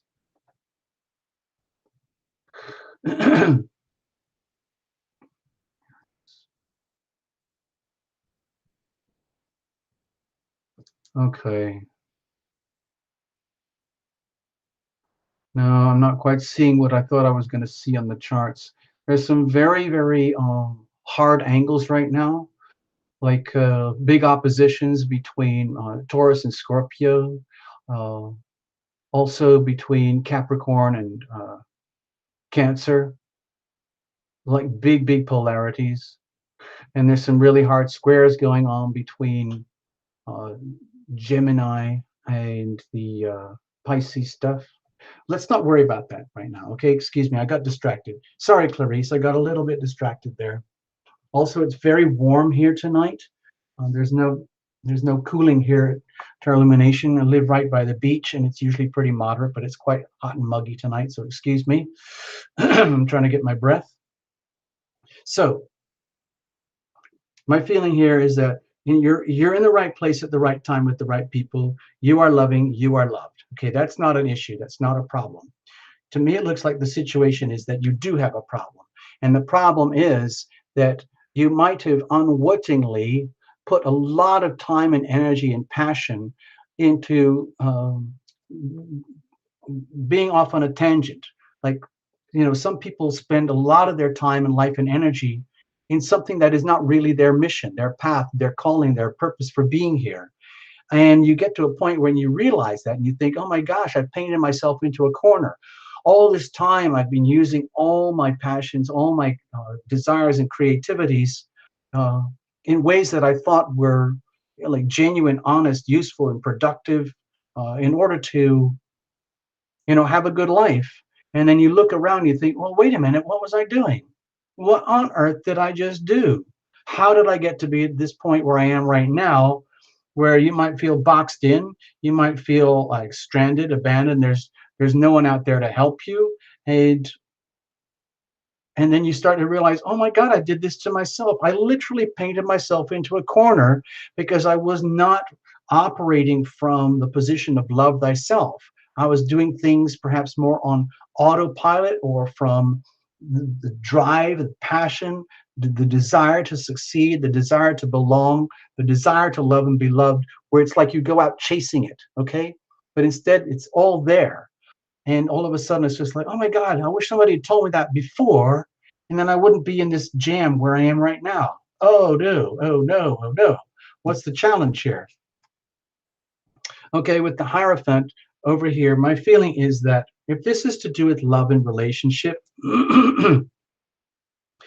if you're kind of in a bind when it comes to love and relationship or a particular loving relationship, where the relationship itself would involve having to adhere to certain codes and practices that might be, let's say, uh, either perhaps very traditional or constrictive or out of alignment with your own natural nature born codes, that's a problem. You might be in a very uh,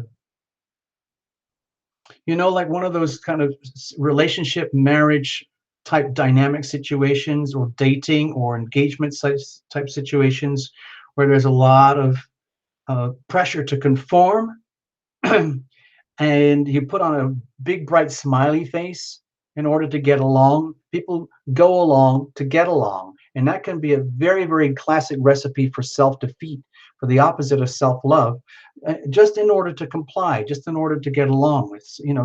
Some relationships um, are not worth it. Some relationships where the strictures, the codes, the protocols, the hierarchies, and the demands and the rules are not worth it. You might end up realizing, oh my God, I painted myself into a box. I didn't mean to, because especially when it comes to, uh, you know, joyful, loving relationships that most people would call like, falling in love with someone, then getting engaged, and then getting married. It doesn't matter the genders here. It's just like, and then realizing that sometimes, once people get into these situations where we intimate and we intimate and we separate, like we do on the love and relationship readings, and then realizing, my gosh, like, where's the love? Like it might seem like a party, it might seem like all the ingredients are there, but where's the love? If all you're doing is living in an institution, like an institutionalized relationship, where the codes are already written for you and it's your job to comply, that can feel very restrictive, very, very suffocating, where there's no chance to be you, where there's no chance to enjoy the happiness that you thought you might have a chance to enjoy, instead end up boxed in a corner. So it might be like, for example, stuck in a marriage that you thought was great and then you realized it's not so great. That kind of thing. Or a business relationship, or a place, or some groups of people, or family, or relatives, something like that. So how are we going to deal with this? Okay, my feeling is be very, very careful right now with the Two of Swords here. My feeling is to just observe and observe the situation. Be aware of your situation. Uh, do not take any action right now. Uh, Understand what it is that is not working, and become very clear about it in words, like create a master list of everything that is not working. Identify the problems, name the issues, name the problems, like the top 10 issues that are not working, that are messing up your right to happiness and being with people that you love and who love you. Do that first. Give yourself permission to decide not to decide. Don't do anything until you've discovered what is not working for you in your operating system. You know, like when a computer crashes or a smartphone crashes, it might be the operating system itself. It's obsolete, it's out of date. My feeling is to be very, very aware of that. You might have got in this situation without knowing it. And then once you understand it, and then you can give yourself a chance to rewrite the codes, rewrite a new set of rules that actually works for you, so this can work together. Then you can start making decisions to love thyself. Do this or do that. If I do that, it means I don't do that.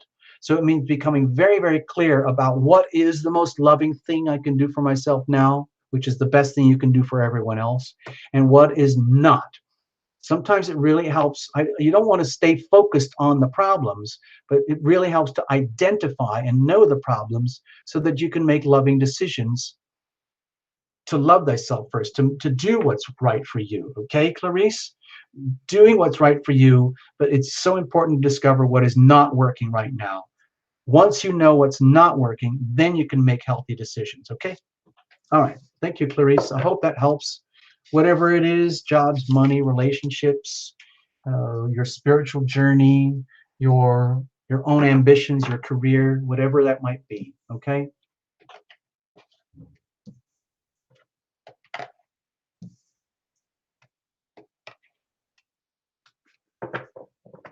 All right, let's have a look. Thank you so much, Clarice. I hope that helped you. Next up, Abby. Abby. Are you still here, Abby? Did you have to? It's still pretty early. I know you kind of watch this in the background sometimes. If you're not around.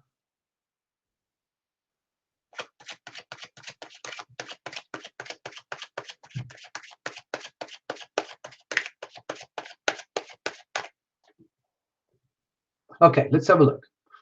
Abby, where are you? I need to see. Yes, you are. There you are. Hi, Abby. Welcome. Good evening. Thanks for showing up. Pleasure to have you here. Abby's been here since the beginning. Abby's been a tremendous supporting energy, very encouraging, like a shining light about what to do and how to do it, how to be. In other words, like copy me. Abby's a very bright, shining star, literally like the stars here. Abby is a star, like a lot of you guys. But Abby lives by example.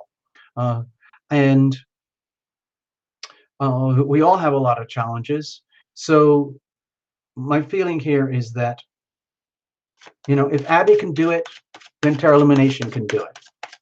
And so I learned a lot from that, and I'm still learning, all right? Thank you, Abby, so much. Cards are being shuffled.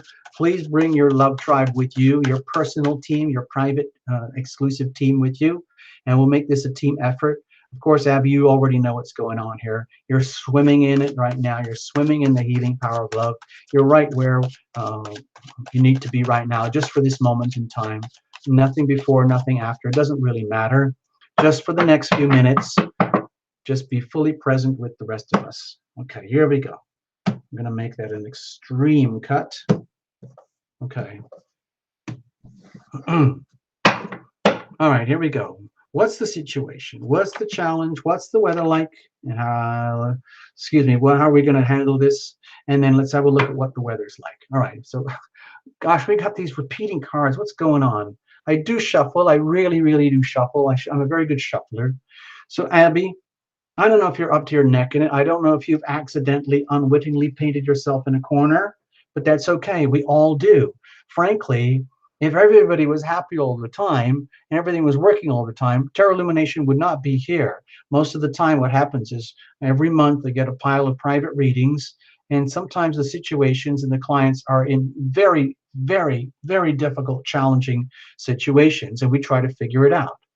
So my feeling here for you, Abby, is that if your surroundings, if your circumstances are indicating that, like, you're waking up to a realization, like looking around you, like, damn, damn, it's just like, it's almost like I should have known, like, duh. It's like sort of duh type energy. Like, I'm Abby Cicerelli. I know this stuff. I know this stuff already. How did I get into the jam where I am right now? Even if it's just a tiny little jam, whatever it is, like, you don't have to punish yourself over this, but if it's very obvious to you that you're in a jam and it's just like, oh, this never had to happen, but it's there. So let's figure this out. What's the situation? Okay. Okay. So maybe, okay, I'm going to get a little more specific here. Give me a little bit, another little astro doodle. Abby, I hope you don't mind sharing, but uh, Mars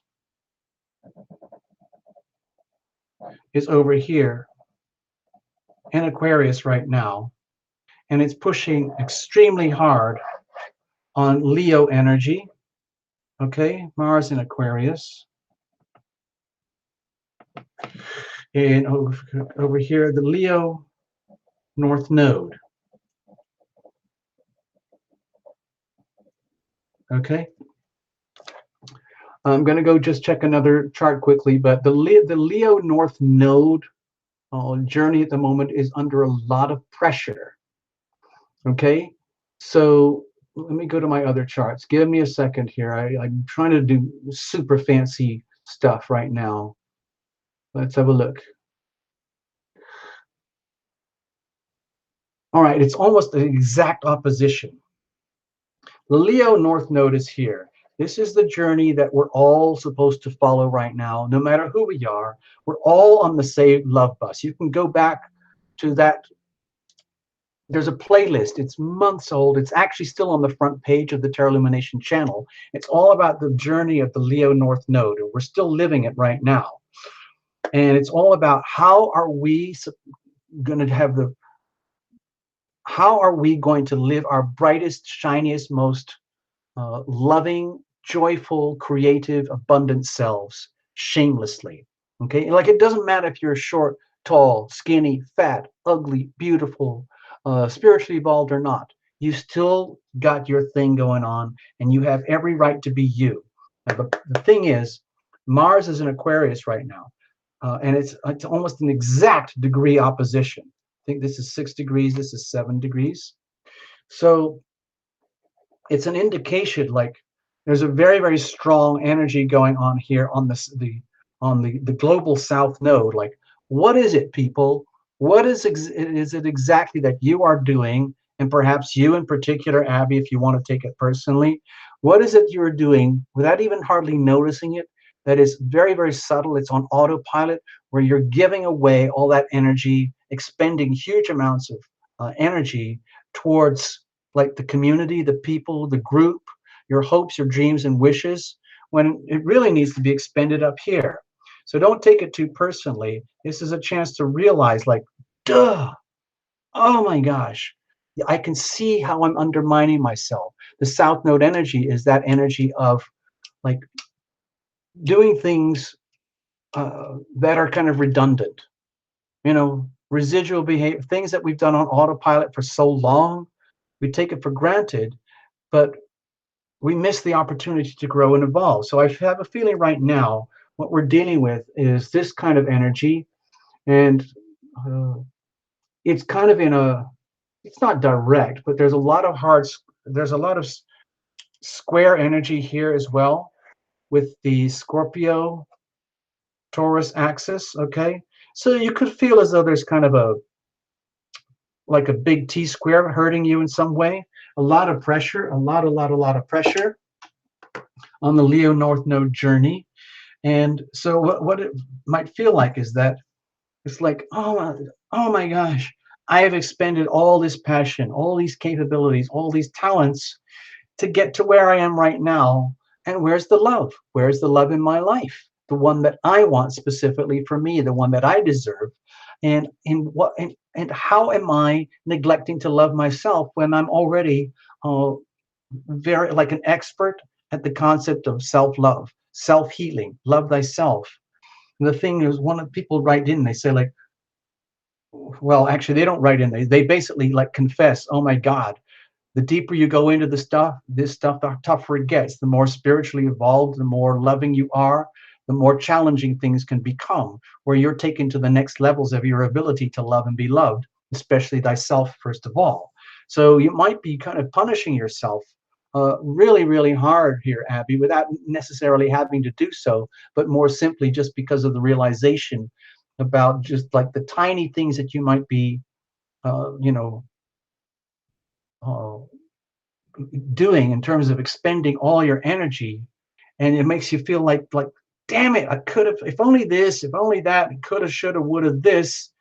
And of course it makes you forget the love. Like whenever I see this card, I'm always feel compelled to express how energy flows where attention goes. And so when we are consumed and absorbed in everything that is not working, everything that's not right, and we're not aware of all the good stuff that's out there, then it's easy to stay stuck in the mud. It's easy to get stuck and stuck and stuck.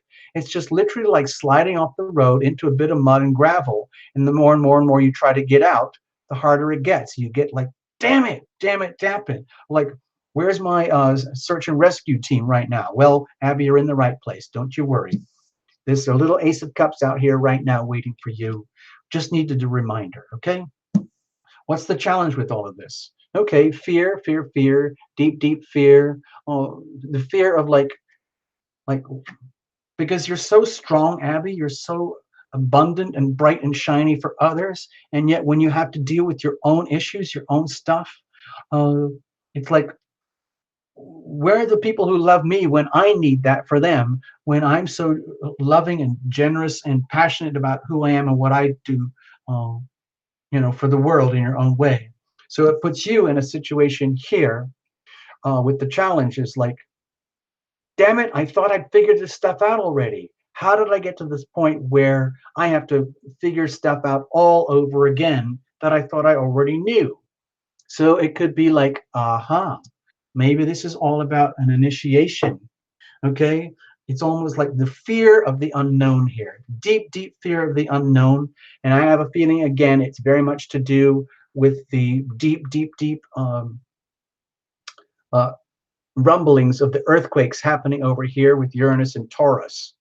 Okay. So, because that's along with the Mars and Aquarius, I mean, it's not a hard square right now, but these two energies here, the Mars and Aquarius and the Uranus and Taurus, it's going to go up to the 3, 4, 5, 6 degrees. Those are going to be putting a lot of pressure on the Leo North Node here. And that's a lot of pressure for anybody. Forget all the signs. When you have that much pressure, and that much pressure coming on you with a bit of this and this thrown in, that's a lot. So it could make you feel like you're quaking in your boots and like wondering if you're ever going to get through this, because it's like the shock waves are starting to happen. You can feel the rumblings, the earthquakes happening deep down, and it makes you scared, fearful, like, what am I going to do now? Where am I going to go? How am I going to get there? Like, where is my spiritual compass? Where is my spiritual guide? Where is all my deep intuition? And where's all the love when I need it? Right now, I need to love myself more than ever before, and I'm already a master at this. I teach this already for people in your own way. That's what you do, Abby. I feel that's how you amplify tarot illumination. So how do we do that? It's like next level healing here. Like, you know, Like it's like the Chiron journey, almost like the wounded healer. Like, where do healers go when they need healing? Well, guess what, Abby? You're a healer, and sometimes you need love and you need healing too. Okay, so how are we going to do this? Okay, with the devil energy here, it makes me feel like there's like this deep sense of binding, but the question is the binding to what? Uh, what is it that is holding you back? And understanding that it is thyself. In other words, it's like being shackled to your own, whatever it is, ambitions, desires, and goals for things to be the way they, a certain way, as defined by Abby, or being bound by the senses of loss, the sense of coulda, woulda, shoulda, or the sense of what is not working to the detriment and the real and the loss of what love could be. Okay, and with the challenge being like, if we admit it here, like deep down at the soul level, being seriously rattled about this. You might be very good at putting on a good, um, like being very good healer for other people and everything like that. But when you go home at night and you're quaking in your boots, wondering where is the love, love thyself, and then realizing, oh my gosh, I have no one to blame. I put myself in this situation. I am bound by my own let's say my own desires, my own goals, my ambitions to achieve in a certain way. And then that becomes a binding in itself. And you realize, damn it, I'm just doing that to myself. Damn it, damn it, damn it. So once you realize you're doing that to yourself, then you obviously realize you have the chance to undo that. You know the traditional understanding of the card is like that you have the freedom to release yourself from the bondage, from the chain, or whatever it is. If it's a person, a relationship, an ambition, a goal, a desire, a hope, a dream, or whatever it is.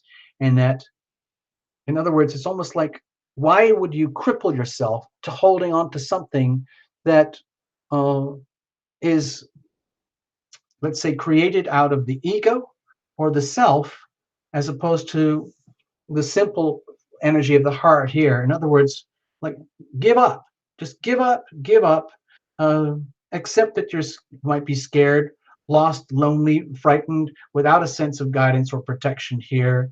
And then just realize, oh my gosh, it's okay. It's perfectly natural. It's perfectly natural to wake up and realize, like, I painted myself in a corner. I am hostage to my own uh, fears, my own ambitions, my own desires, my own limitations, whatever that might be. And then uh, understanding that you can liberate yourself. I think we need another kind of invocation here about being able to receive the love here, okay? Because we might be dealing with issues of unworthiness, for example. So for you, this is just for you, Abby, here, but you can share it too if you want. This is just a little mini invocation, and I use it for myself regularly. I don't apologize for this.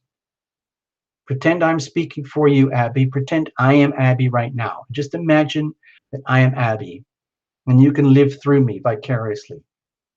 I am Abby, okay? I am worthy. I am deserving. I am open to receive. I am ready. I am willing. I am able to receive the healing power of love into my life from up above. I am ready to release myself from the shackles that I have tied into myself. And I know that I'm responsible for this. And I love these things in so many ways. But in some ways they are binding. I ask, you know, for like the healing power of love to be here. And it's almost like eliminate fear. But you, instead of trying to say like, um, pretend you're not scared when you are scared. My feeling is to focus on the invocation of love and owning it yourself from up above and feeding that into your world, admitting like there's a like the knot, the situation that you might have tied yourself in without knowing it, to the point where it's so binding, like it's a knot that you feel you can't undo, but you can, but it's not in the way that you think you can. It's the way you can heal something like this is to like go outside of all of this, go outside of the self and look to like look to the heavens, invoke the healing power of love from up above. The same invocation we did earlier. We ask for the healing power of love to fill your body from up above. We ask for the healing power of love to fill your heart from up above, to fill your mind from up above, to fill your soul from up above. We ask for the healing power of love to fill your relationships from up above. We ask for the healing power of love to fill your loved ones and you in particular from up above. We ask for the healing power of love to fill your home and life from up above. So it is spoken, so it is done. And then you do that for yourself by invocation. So it's almost like detaching yourself from yourself, and it's nothing to do with anything anymore except an invocation, and realizing that there are certain things that are bigger than us, like our addictions, our desires, our hopes, dreams, and wishes. Like if we hold on too tight and they don't happen, we end up crippling ourselves. It doesn't have to be this way. We can learn to live with our misgivings. We can learn to live with our sense of lack, with our sense of unfulfillment, with our sense of being lost without the directions, with our sense of fear about what's happening. It's possible. It might not be fun, but it is possible. And probably the best way to do that is the simple little invocation like we just did, and hang out with people that you love, people who love you, and then start from there. Okay, thanks, Abby, so much. I hope I didn't hurt your feelings or scare you or anything like that. You can reinterpret this for yourself. You know probably exactly how you can reinterpret it. And some of the other readers here tonight might be able and willing and ready to offer you another perspective that I can't do on my own here. All right. Thank you so, so much, Abby. All right. All right. I have another reading coming up for Celestial. Hold on a minute. Let's have a look here. Let's have a look. Thank you. Thank you, Abby. I see the thank yous. Celestial Empress of Earth Tarot. Okay, so you glowing light. I just saw that. So Celestial, if I can, it's so long I can't even say. Celestial Empress of Earth Tarot. You're up next, but I need a break, people. So I'm going to do some, I'm going to put on, I'm going to shuffle the cards first. Bear with me. Okay. So hang in, people. We're going to read for Celestial Empress of Earth Tarot. Okay. Yeah.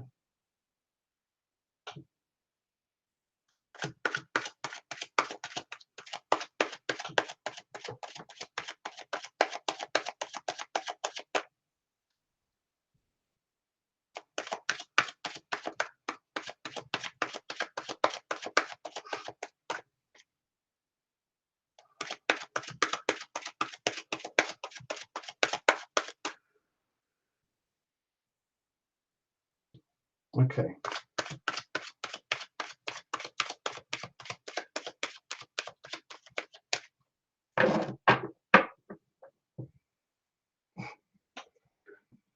Okay, let's have a look. I'm going to play another little tune, and I'm going to get myself a refreshment. I'm actually right here, but I'm going to put it I'm just taking a little break, people. Give me a moment.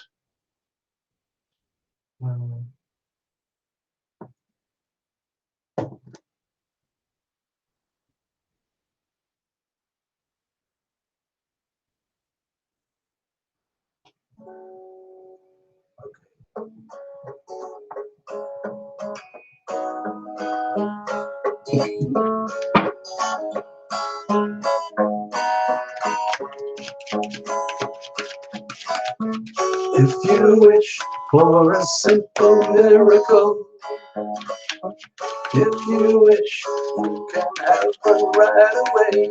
I'm singing this one for you, Abby. All you need is some faith, is the will. Do-do-do-do. Ask for it, and it will come to you today. I want you to be oh so happy. I want you to be your higher self. Yeah. I want you to live and die laughing. Taste your dreams, today. Taste your dreams this way. Yeah. Na da da da da, na da da da da da da da. La da da da da, da da da da da da. And if you wish to be in a state of grace, ask for it, and it will meet you face to face. and if you wish, if you dare to dream, you will find that it's easier than it seems. Hey, hey. I want you to be so happy. I want you to be your higher self. Yeah, yeah, yeah. I want you to live and die laughing. Taste your dreams today. Taste your dreams this way. Now, da da da da da da da da da da da da. La da da da da, la da da da da da da. La da da da da, da da da da. Oh, oh, yeah. I want you to be so happy. I want you to be your higher self. Yeah, yeah, yeah. I want you to live and die laughing. Taste your dreams today. Taste your dreams this way. Taste your dreams this way. Taste your dreams today.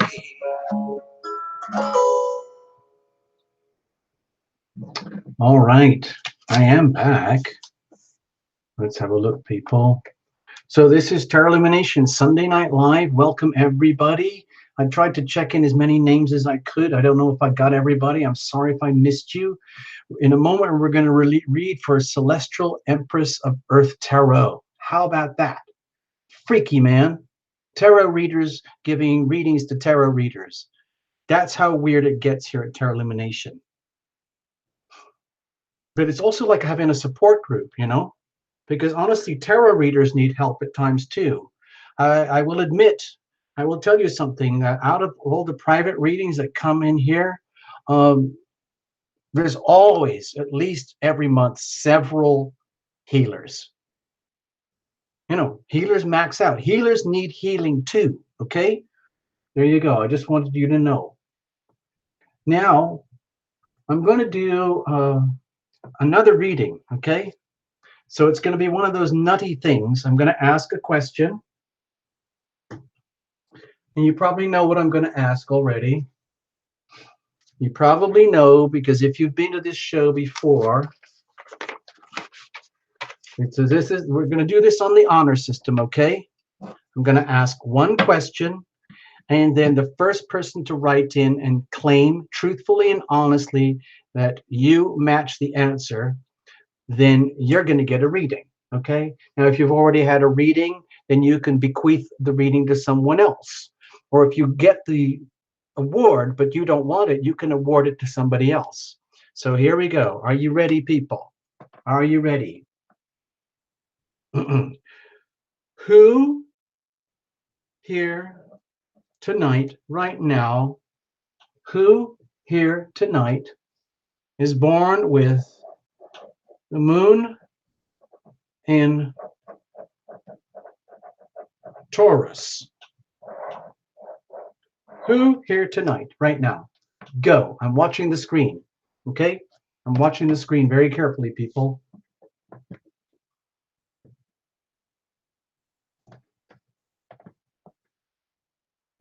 I'm watching. Sarah Villanueva. Okay. Sarah Villanueva. It's you. You got it. Sarah, you're going to get a reading. You got Taurus rising. Thank you, Elise of Ebb and Flow Tarot. But Sarah has very modestly said that it's her. James, don't worry. Let's see how. I'm just going to put your name over here, James. It doesn't matter. You sound like a gentleman who's very curious about these things, the esoteric arts, tarot in general, the astrology and everything. So I really welcome you. Thank you for hanging out. Taurus, Sun, Moon, and Mars. Oh my gosh, Sarah. What? Sarah Villanueva, you have Taurus, Sun, Moon, and Mars. Wow, that's quite a heavy-duty Taurus combo right there. So that's something, you're under a lot of pressure. Sarah, you're under a lot of pressure, whether you know it or not. I'm just going to put you like this. Sarah V. I'm just going to put Sarah V, okay? I can't fit your whole name in there. So you're going to get a reading, all right? You're going to get a reading after Celestial, all right? So please hang in, be patient. I know it's very late for a lot of people. Okay.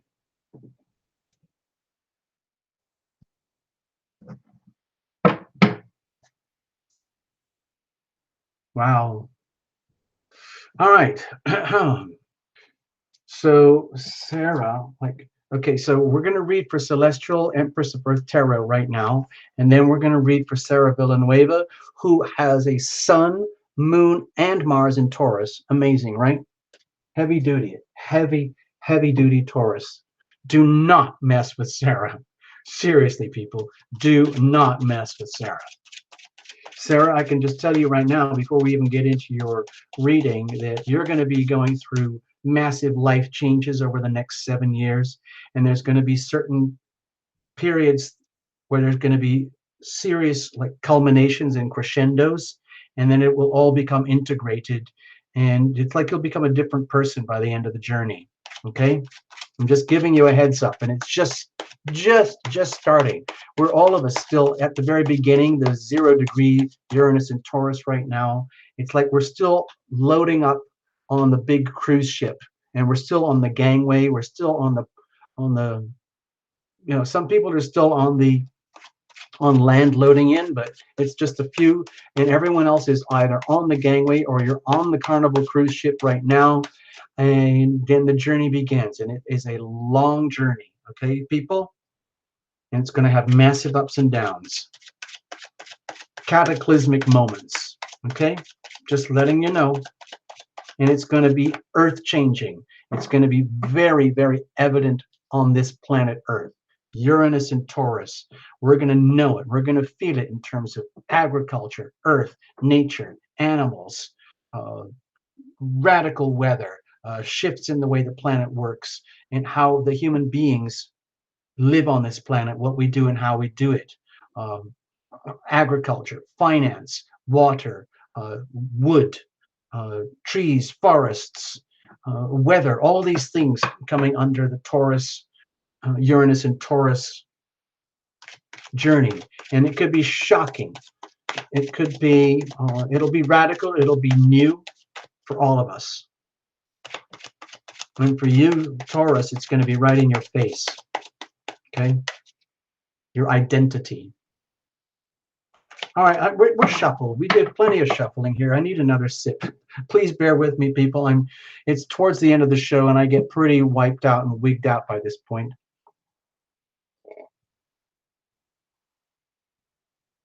So please be patient. Please forgive me if I stumble on my words or if I say things that are inappropriate. I don't mean to hurt people's feelings, but once I get rolling with a reading, to me, it's like I get sucked into a movie. And I see things and I feel things and I have to get them out of me as fast as possible so I don't stumble or trip or choke on any of it, okay? No offense. Sorry, Celestial. Here we go. Here's the situation. Here's the challenge. Here's how we're going to handle it. And what's the weather like? Let's have a look. Knight of Pentacles. I'm trying to shuffle. We've had a lot of repeat cards tonight. So that typically tells me that there are some repeat core themes that are above and beyond our individual capacities to handle like reading by reading, person by person. We're dealing with what I would like to call the impersonal energies of the planets out there. These are energies that are so big that all we have to do, or the only thing you can do is surrender to these type of energies. And I just want to point out something else. For example, this energy right now is extremely powerful. The Mars in Aquarius, hard opposition to the Leo North Node. There's some pretty serious squares here between Mars and Uranus. It's loose. You could say here squares too. That's pretty challenging. There's multiple layers of squares underneath here. I want to point out another one. Venus is over here in Capricorn, in Cancer. Okay, excuse me. Okay, Venus is over here in Capricorn, Cancer, excuse me, and Pluto and Saturn's over here in Capricorn. All right. So look at this. Now this is real hard planet to planet stuff. We've got this stuff opposing here. So right now we've got a lot of energies of oppositions. Let me get the, hold on. I can't stop now. Sorry, Celestial, I got carried away. Remember, this is just the astro doodle from Tarot Lumination. It's pretty loose, and I'm not a professional astrologer. I will do readings if people want, but you have to pay a lot of money, and it takes a lot of time, and I don't really enjoy it. I have a lot more fun doing the tarot because we don't need the astrology for the tarot, to be honest. It doesn't matter about your sun sign. It doesn't matter, but it's just that people use that as a convention to try and focus. So there's a lot of this. This is very, very stressful energy here. We can add more to this, okay? We can add the Gemini Pisces stuff going on here. There's more. Anyway. So there we go. Let's do this. Here we go. Are we ready? Let's look at the weather for you, Celestial. Knight of Pentacles. Okay, so in the background, circumstantially, my feeling here is we're dealing with physical reality, your physical realities, things like your home, your wealth, your money, your finances, your values, your gifts, your value to yourself, your value to others, and all of that is coming into stark focus right now. It's time to really focus on what is it out there in the world that is really important to you. What is it that you really value?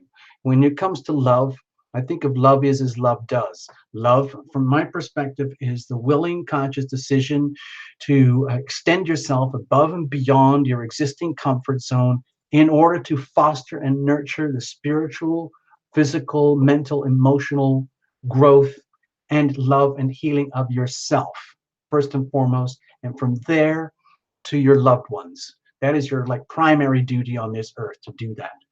And my feeling is to be aware of this right now, to be aware of this in very, very acute, precise ways. Acute, not cute, acute ways right now. Understand where you might be neglecting, looking around, look at your world around you, Celestial. Where am I neglecting myself? Where am I letting myself down? Where am I undernourished? And where do I need to nourish myself? Where do I need to focus and devote my attentions and talents and gifts and resources from here onwards? And it does include deliberately removing yourself from anything and everything that is not working for you in the physical world. What's the challenge here? What's the situation? Excuse me. Okay. Well, with the Hangman here, my feeling is, Celestial Empress of Earth Tarot, is that it's like, see, I don't think you would be here hanging out with us right now unless you were meant to be here. And in being here, you can discover so much about your own gifts and talents and value and values to yourself and to others and more going forward. But it does involve moving away from what does not work for you anymore. And maybe it's falling onto Tarot Illumination to tell this, to convey this to you in ways that maybe other people don't want to do that. Maybe you're loved and adored in your world, and they don't want you to change, but you know some way, somehow, things have to happen like that. So it might be that without, like, I'm not trying to embarrass you in public here or anything like that, but it might feel like it's almost like you're wigging out at the moment in your own way without knowing it, trying to put a very brave face on it, and uh, and knowing, and then you know all of that as well, and so you deliberately. The situation is that you're deliberately putting yourself in an environment where, like, you will be tested, and knowing that the testing will tax you in some ways and be disorienting. And it's almost like, those people who, like, they're super high functional alcoholics or super high functional self-medicators. Like, I have my exact amount of ephedra, I have my exact amount of L-tauronine thingy, whatever, with ginseng, and then I mix that with 1.5 espressos every day. And then at lunch, I take a nap, and then a ginseng power drink mixed with some yoga. And then at night, I have my, I don't know, my Valiums or something, and then some 3 days a week, it's yoga and then some meditation and mindfulness. And I've got my formula, and it's perfect. I'm in a highly advanced, evolved being. And yet there's something out of whack in terms of simple reality. Like, what does that matter? If what does all that stuff matter if it's out of whack? And then someone comes along and tells you, look, Celestial, you might as well just check in. It's just like, come on, it's okay. It's just like, come on, hang out at rehab. Let's all go to rehab together. We'll go to this place. Let's just say, let's pretend like, let's imagine Terra Illumination, Sunday Night Live is kind of like a bizarre rehab center where people can just walk in. You don't have to have a reason, and you can just put up your hand and say, um, like, I'm an addict. I'm hooked on these weird things, and I'm a highly evolved spiritual being, but I don't know what to do or how to get to the next level, and I'm really wigging out. I'm kind of disoriented. I don't understand it. I need healing, and and the only thing I can do, I've decided, I need to specifically and deliberately allow myself to become unhinged and disoriented by hanging out with Terra Illumination Love Tribe here, Sunday Night Live, and getting the feedback that I might need myself from other people. So, for example, Celestial, it might make a lot of sense for you to invite others here tonight to offer their perspective to you besides Terra Illumination. In other words, pretend you're in a group, like, a group rehab thing. Like, we're all sitting around in our chairs instead of the campfire, and we're eating Terra Illumination hot dogs and marshmallows and beer and wine and everything. It's much more serious now. We're all sitting around in a circle, and we're all admitting that we're flawed in some way or another, but we don't even understand what they are. And so it takes great courage to enter the circle, first of all, and then from there, speak up, and then be willing to invite response from others to get the feedback. It takes huge courage to do that. And so that's what I'm seeing here for you, Celestial, is the intense courage it takes to put yourself at the mercy of others, and like, disempower yourself, completely unplug yourself from your current values and value systems, and be willing to invite new perceptions. Like, someone else might raise their hand and say, Celestial, you know what? I don't know you, you don't know me, but I'm going to offer my comments. I see you as blah, blah, blah, blah, blah type of person. Have you ever considered da, da, da, da, da? I know what it's like to be in your situation. Let me offer some feedback, and so on and so on and so on. That's what I'm sensing here for you, Celestial. What's the challenge with all of this? Okay, my feeling is like wondering whether you belong, wondering whether anybody truly understands your gifts and talents. Maybe this is something that you don't want to admit. Maybe this is very, very hard for you to deal with, like, knowing that you're gifted, knowing that you're talented, knowing that you have so much to offer, but does anyone else understand? Does anybody get you? And in so doing, like, do you get anybody else? In other words, well, why am I here? Why have I got all these talents? What am I going to do with all these talents? I don't know what to do, how to recalibrate everything in ways that work, where I can be appreciated and understood, and I can understand and appreciate others. So it's mutually supportive. In other words, the challenge is almost like getting yourself in alignment with yourself, where your talents and gifts and resources are working for you in ways that work for others. So it's reciprocal, it's mutual appreciation, like doing something cool where you get paid, and then someone else does something cool that you really need, and then you get to pay them. So it all works, it becomes functional. But that's the challenge here, making something. Maybe you are a very, very high frequency being, and sometimes people who are super high frequency have intense difficulties uh, manifesting and operating here on three-dimensional Earth. Okay, it might be one of those situations. So how are we going to deal with that?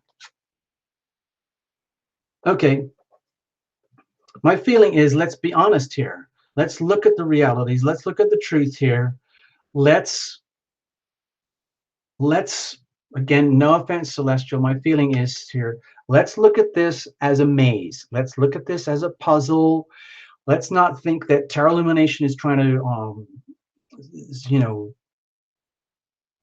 know hurt your feelings here or anything like that. We're here for a reason. I mean, I'm doing everything I can to offer my own version of the healing power of love, um, in any way that I can. And this is like my little world. This is my little environment. And I'm doing what I can for you.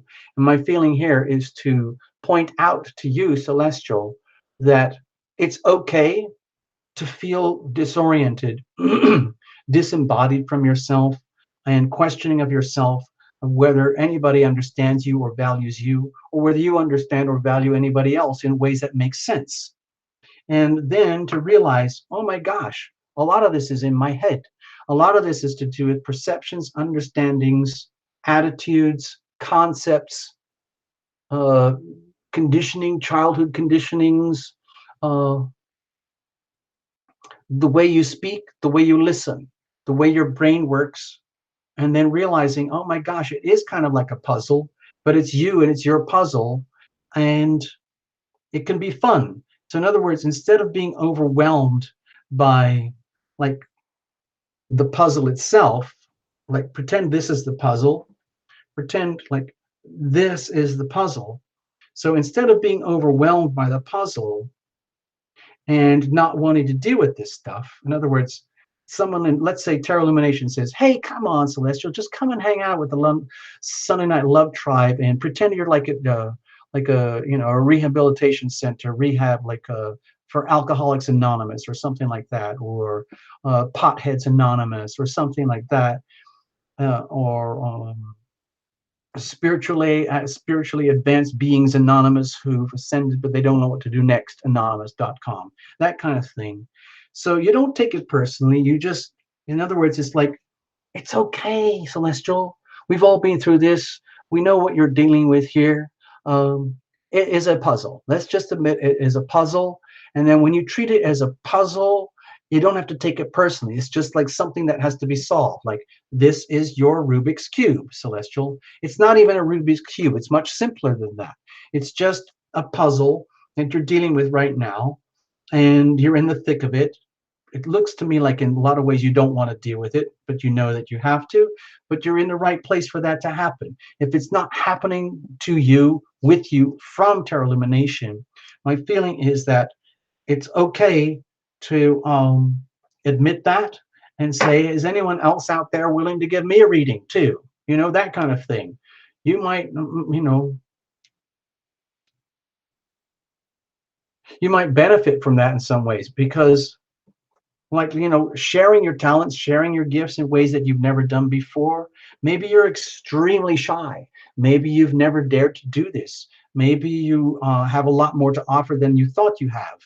And now is the time to become aware of that. It might be shocking. It might be disorienting. It might be very confusing about how do you create value out of this? How do other people value you? How do you value others? It's all up in the air right now. Okay, Celestial? I hope I didn't hurt your feelings. If you need to, you know where to come, okay? So let's leave that at that. I'm going to play a song now. Here we go.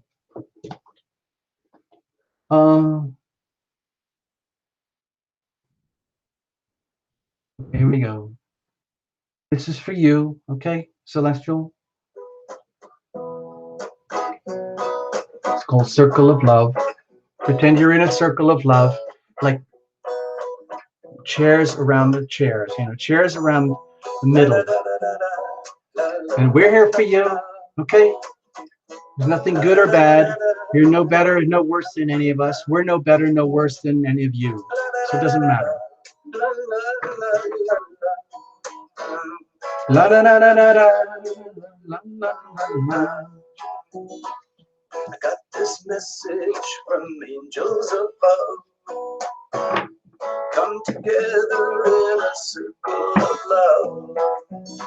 Put down your weapons and unload your guns. Come together in a circle of love. Yeah. La da da da da da. La la la la la. La la la la la la. La la la. Going deaf from explosions. I'm shuffling. Screaming babies everywhere. Their blood is flowing to the ocean. Our hearts are numb from trying to care. Trying to care. I got this message from angels above. Come together in a circle of love. Put down your weapons and unload your guns. Come together in a circle of love. Yeah. La la la la la la. La la la la. La la la la la la. Soon, when the smoke and dust is lifted, and all the rubble has been cleared, and all the bodies will be sifted, their ghosts will walk around for years. Years and years, I got this message from angels above. Come together in a circle of love. Put down your weapons and unload your guns. Come together in a circle of love. Yeah. La la la la la la la la la. La la la la la la la. I got this message from angels above. Come together in a circle of love. Put down your weapons and unload your guns. Come together in a circle of love. Yeah. La la la la la la la la la. La la la la la la la la la.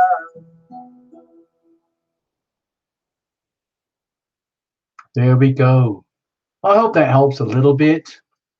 It's getting very late now, people.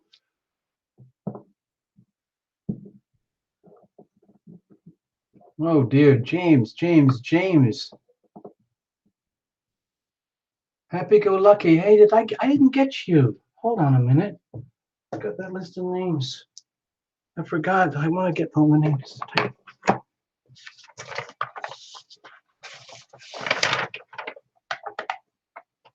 Did I get you, James? I don't think I got you, James.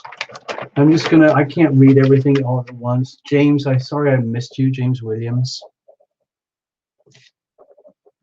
Sorry I missed you. And someone else just checked in. Happy Go. Happy Go. Yay, Lucky. Thank you, Happy Go Lucky.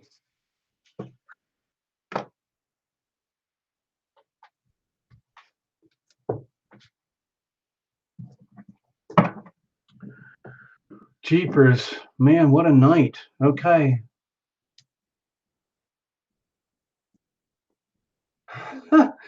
Some of the stories you guys are putting on there. So that's why I just know that you've been called to help others. Okay, there you go. Well, you're in a good place, you know, Celestial. This is what we all do here anyway.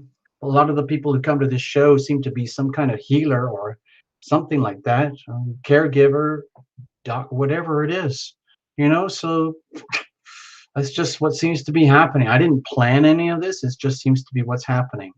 All right, the cards are very well shuffled. And Sarah, you are up. Lisette Baradit. Maybe one day I'll get picked for a reading. Oh boy. Oh boy. Richie Tedder. Okay.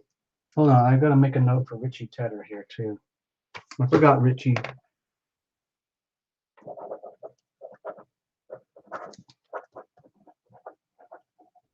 There you go.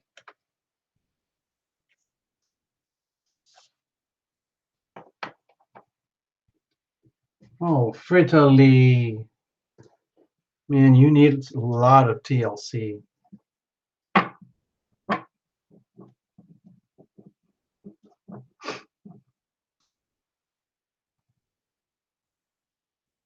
All right, I'm just going to do one last tiny short shuffle here for you, Sarah, so that you are a witness. All right. Sarah Villanueva is in the house. This one is for you. Here we go. All right. Here we go.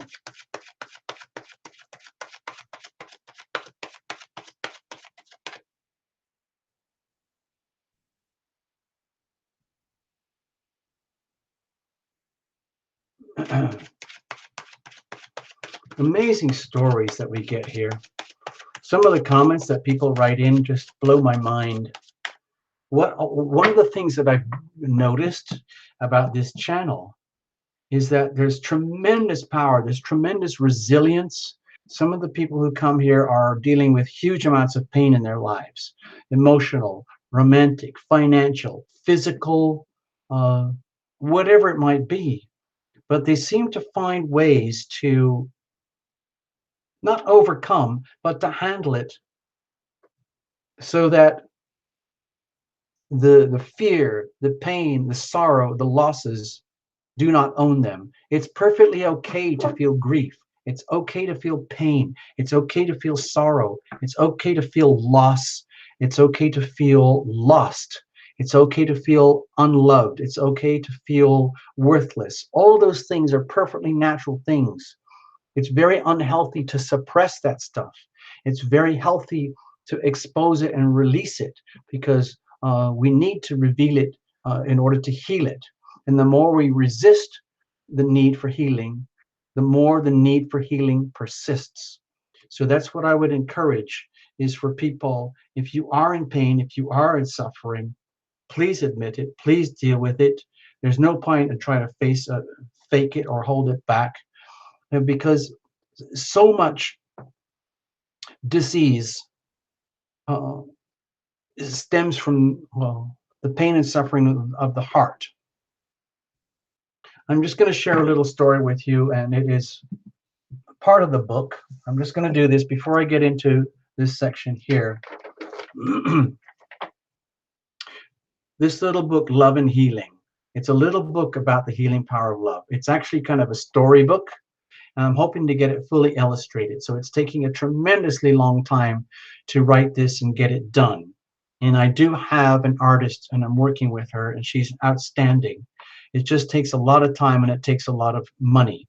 So I am going to be reaching out for the sponsorship thing and all that kind of stuff, and for donations and stuff to make this happen, because I have to invest in this. But I'm going to give you a little spoiler right now, a tiny little spoiler. All right, I hope you don't mind. This is just for those of us who are here tonight. This particular story, it's literally just a storybook, and it deals with the physical realities of our health and our bodies. Okay, I happen to be one of those people. I've nearly died many times, but you'd never know. I'm just going to put Terra Lumination here as a loving being, okay? Okay, here we go. This is Terra Lumination on a good day.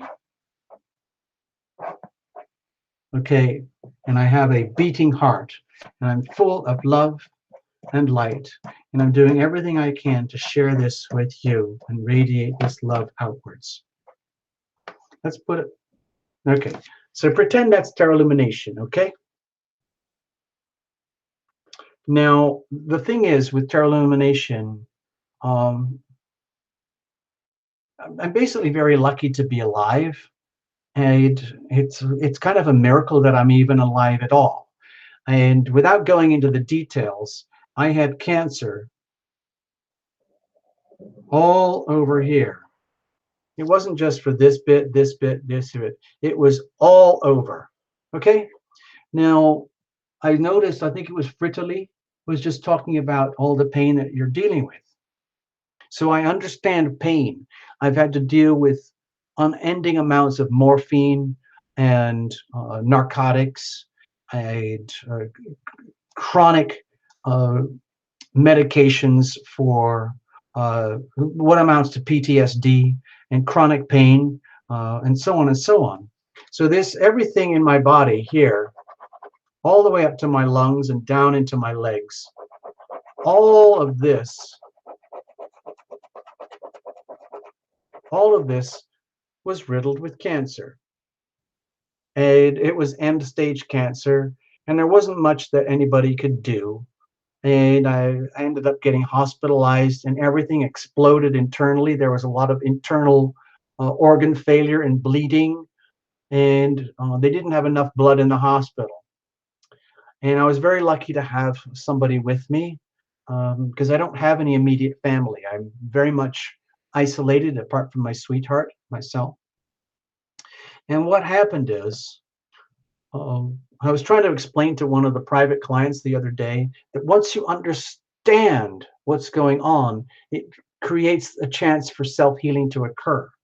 So what happened is this was stage 4 advanced end-stage cancer. And once the diagnosis came through, within seconds of knowing the diagnosis, in other words, once the oncologists and all the people there figured out what it was and they told me, I was so happy.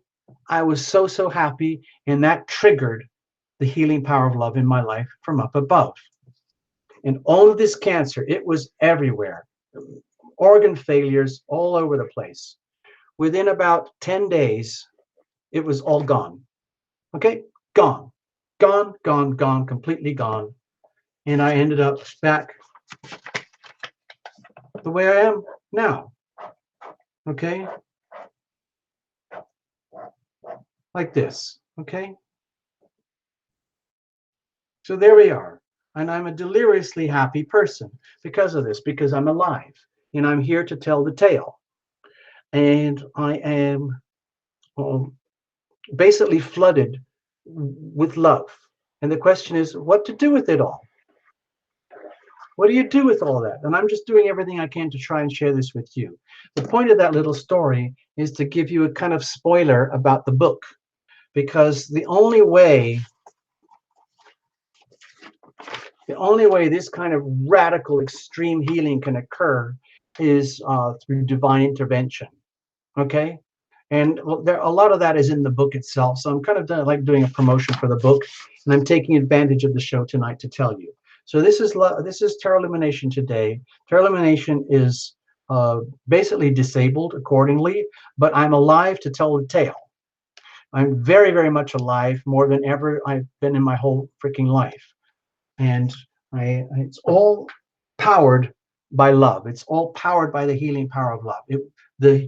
The survival would not have happened without massive interventions of love and healing from up above. So I just wanted to share that with you. Sarah, you're up, all right? All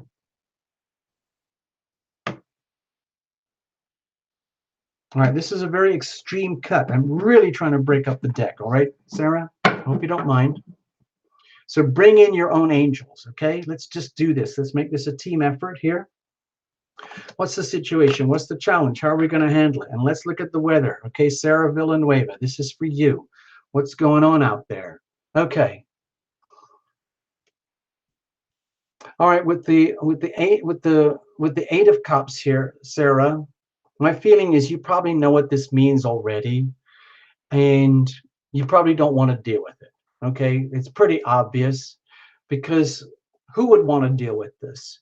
If you feel as though you're in a situation where environmentally, where your like your circumstances, your environment are like, you look around you and you see like, oh my gosh, like history, you see legacy, love, love, love, love, love, love, love, love, love. It's all out there, but it's kind of in the past. So what do you do now?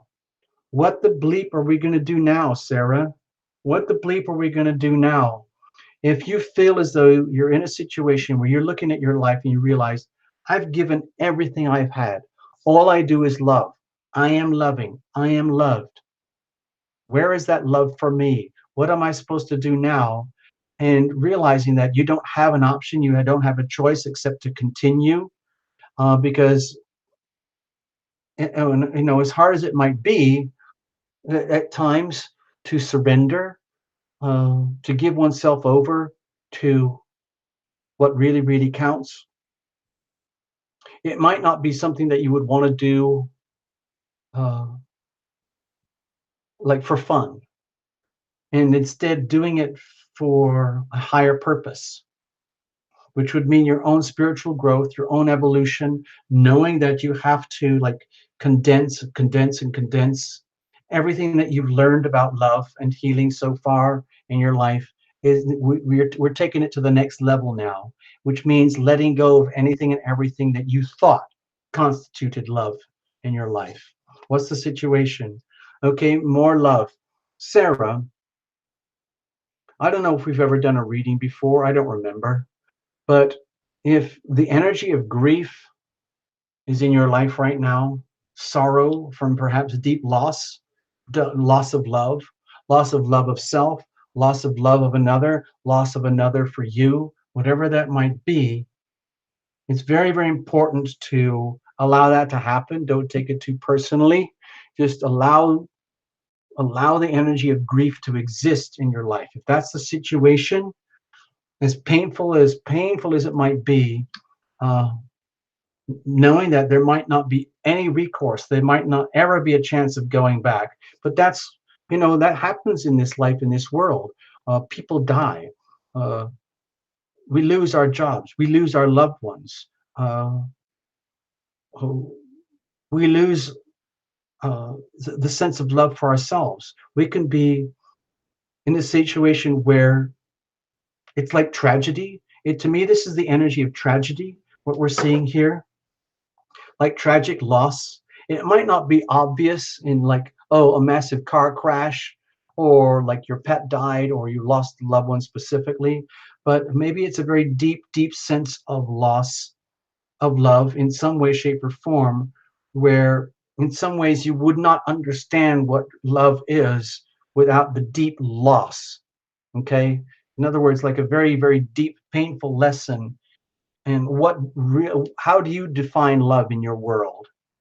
Sometimes the only way we learn these things is through bitter, brutal, painful losses. And then you understand, then you know. And it's beyond the point where you can deny it. It's just, this is how it is. So what's the challenge with all of this? Okay, well, like, what are we going to do now? With the Seven of Pentacles here, it means like, if you've suffered an extreme loss of some kind, someone or something, job, home, location, family member, whatever it is, a loved one, something that you cherished very, very deeply, loved very deeply, they loved you very deeply, and love was everywhere, but now it's gone. Then that brings you down into this stark realization of the reality checks of the moment. What the bleep are we going to do now? And this might be very, very tough. You might not have, this might have caught you off guard. Like, what am I supposed to do now? What the heck am I supposed to do now? Uh, like reevaluating your whole world and everything around you in terms of your physical three-dimensional reality. Like not a lot of room here for romanticism or sentimentality or uh, wallowing in grief. Okay, it's time to get a serious reality check and figure out what are we going to do now, because eventually we have to grow out of the grief. We have to move on. We have to keep living because you're still alive. You're here on this show, so you are very much alive, and there's still love out there for you in some way, shape, or form, whatever that might be, whoever that might be. But the question is understanding it all and accepting it and realizing, what part did I play in this story? What is my contribution to the equation of pain? What is my role in the story going forward? How did I undermine myself? How did other people undermine me? What values do I have left? What do I have left that is of any value? What am I going to do from here? What am I going to do from going forward from here? What are my tasks? What is my mission? What is my work going forward? How am I going to recover from this? How am I going to clean up and, let's say, harvest the good stuff? Harvest not just what is left, but harvest the good stuff. You might have gone through a very, very painful experience to inherit something of great value. Okay, maybe you've learned what love really is, and that's an incredibly valuable uh, awareness piece of information. How are we going to deal with this going forward? Oh, okay. Well, Sarah, this is going to sound really, really weird. I don't know why I'm sensing this, but if you have any self-destructive kind of tendencies or thoughts or behaviors or actions where you have serious self-doubts about yourself, if you're deeply questioning your value to others and others' value to you, um, to the point where it's almost you can't bear to look at yourself, you can't bear to be with yourself anymore. There's so much pain, there's so much suffering, there's so much grief, whatever it is, grief. When you let yourself down, if you've been habitually, continually grinding away and like loving as best you can, but maybe it was misdirected, and learning that you have to go forward anyway, but understanding what love means truly from here going forward, that can be an extremely painful lesson. So my feeling is the way to handle it is to get back to square one, understand from yourself your own value, your own worth, your own beauty, uh, your own right to exist, your own right to enjoy life for what it is without having to apologize, without having to outsource your happiness or sense of self-worth to anyone or anything else. Understand that you are loving, you are loved from the inside out.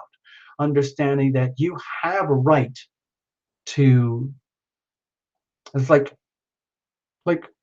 understand how gorgeous you are, understand your own worth, understand your own value, understand your own values, and then go from there forward. Realize that in some ways, like, God, I really am a very lucky person. God, I really am a very wealthy person. God, I really am a very happy person.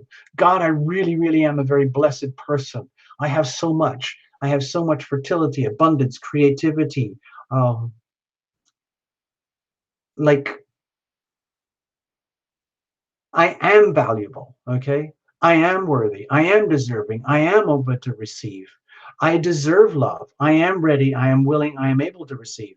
I am deeply deserving of love, and whatever that means going forward. But even if it means having to do a lot of inner homework, it might be a long journey ahead. Maybe Sarah V with this, I think, aren't you the one that you told me that, hold on, I just got to check something. I think, Sarah, didn't you say that you are the person? Oh, I know I put it in. Yeah, that's you. Sun, Moon, and Mars, all of that in Taurus. So you're under tremendous pressure right now, okay? Whether you know it or not, you are. Whether you feel it or not, whether you admit it or not, you're under a lot of pressure. And you're probably going to be, with this 7-year journey here, going through a lot of radical shifts and changes in your value and your values, your sense of worth, your sense of self-worth. And it's very, very, very much in your face, okay? So it might mean letting go of what you loved about life before and starting to look forward to life again, like starting from scratch, almost like a complete new lifestyle package deal. I'm not saying it's going to be easy. It looks to me like there's a lot of work to do here, Sarah, either on yourself or your environment and your world or your love life, your relationships, or something, in order to rebuild and restart and restructure. Okay? I hope I didn't hurt your feelings. I hope I didn't scare you. I'm trying to help. All right, Sarah? All right.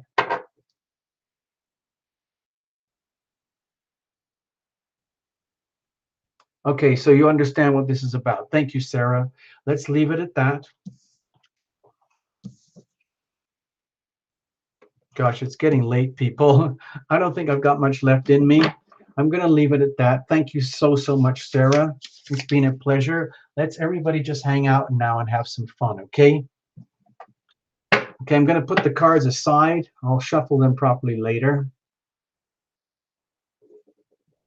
I don't have enough energy to do a pity reading or do another random one. We're just going to leave it all open here.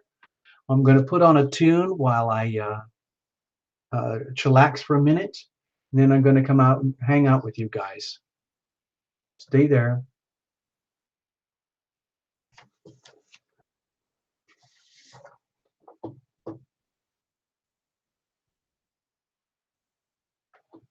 Oops, excuse me, a belt. I've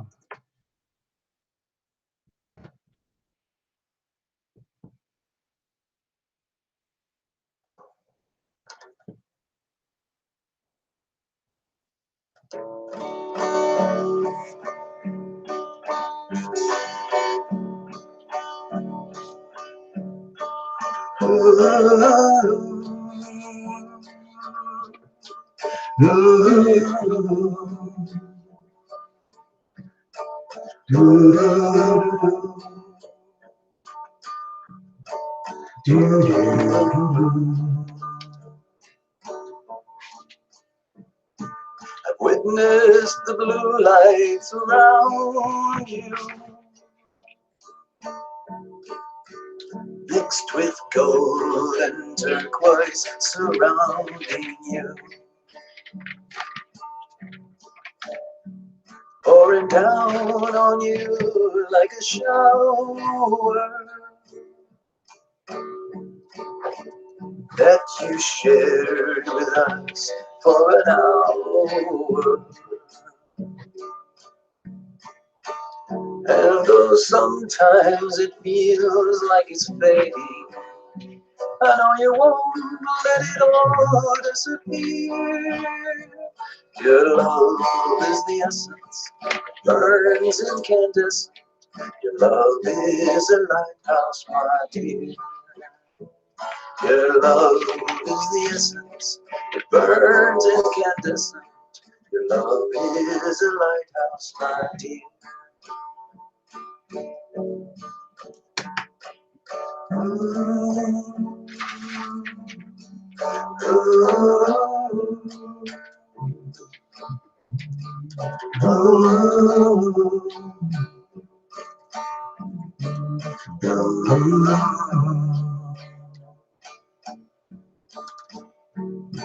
We need the light shining eternal,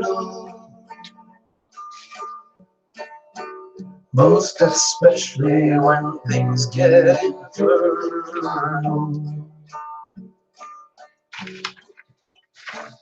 When things get all battered and shattered, lost in darkness, that's when it matters. And though sometimes it feels like it's fading, I know you won't let it all disappear. Your love is the essence, it burns incandescent. Your love is a lighthouse, my dear. Your love is the essence, it burns incandescent. Your love is a lighthouse, my dear. Your love is the essence, it burns incandescent. Your love is a lighthouse, my dear. Your love is the essence, it burns incandescent. Your love is a lighthouse, my dear.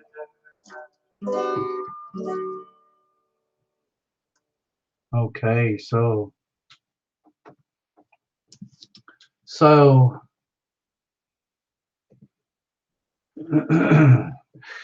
thank you so much, everybody, for hanging out, coming to visit tonight. It's been a good show. We've been going for a few hours. I'm just going to hang out with you guys now. I don't have much else left energy inside of me. I toast you. I welcome you. I thank you for being here.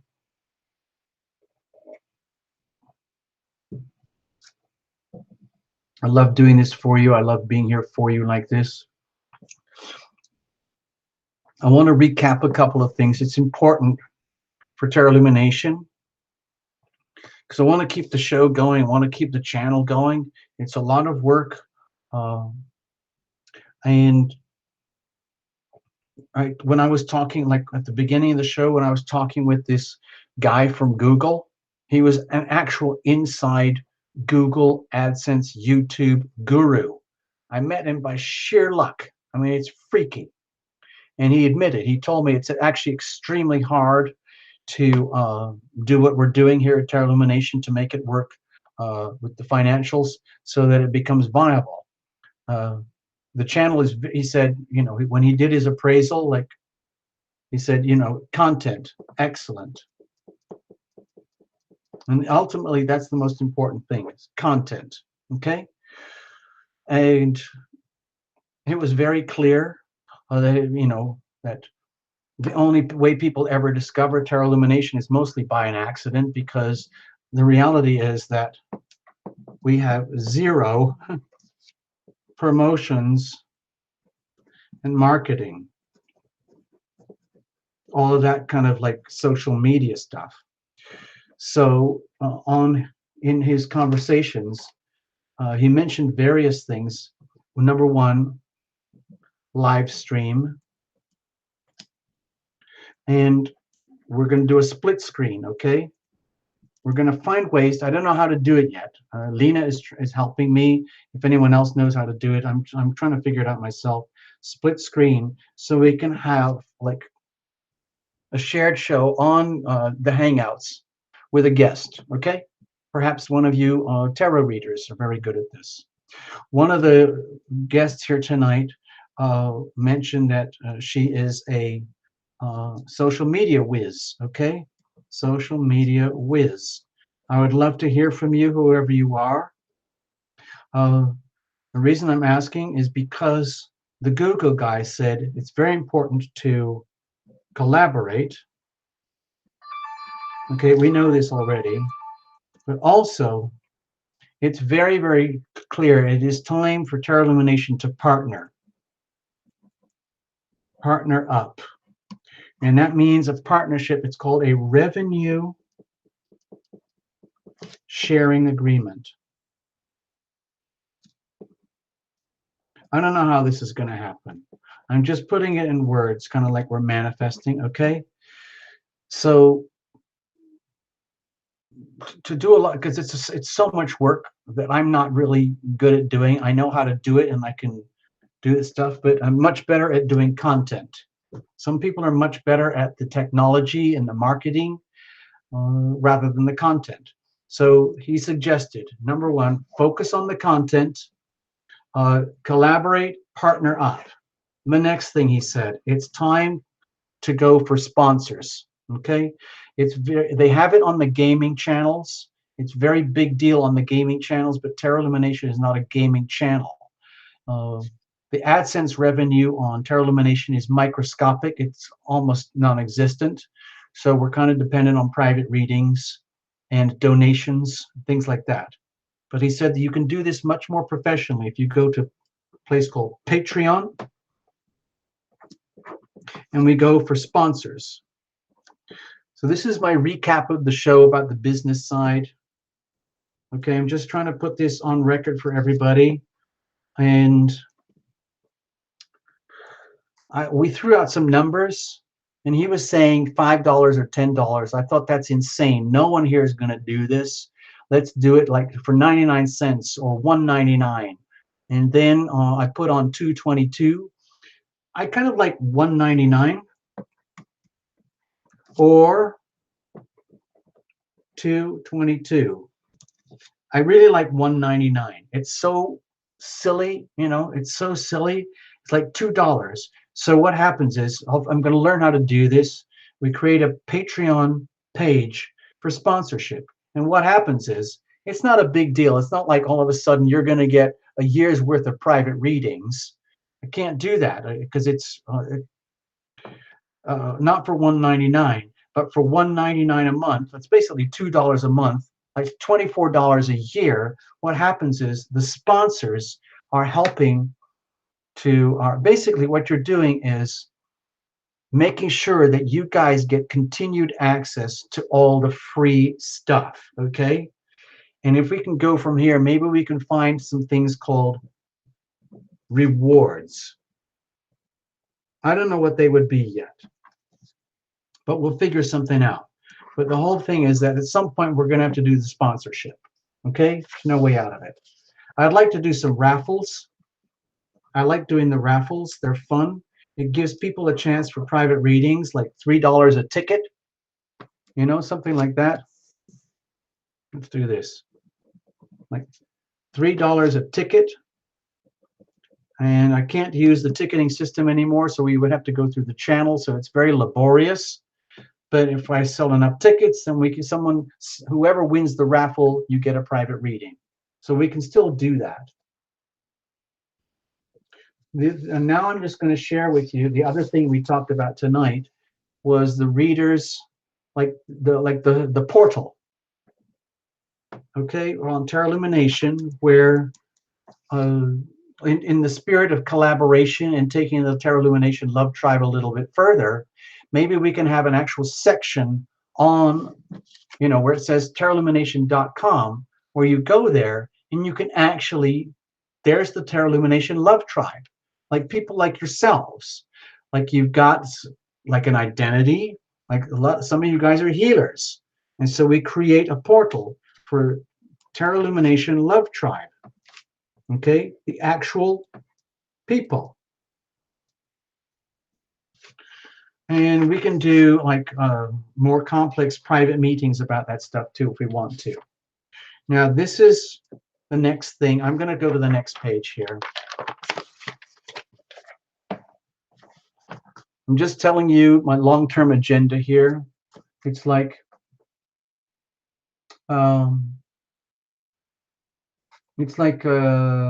you chat amongst yourselves while I'm doing this stuff. I just need to get this out of my system.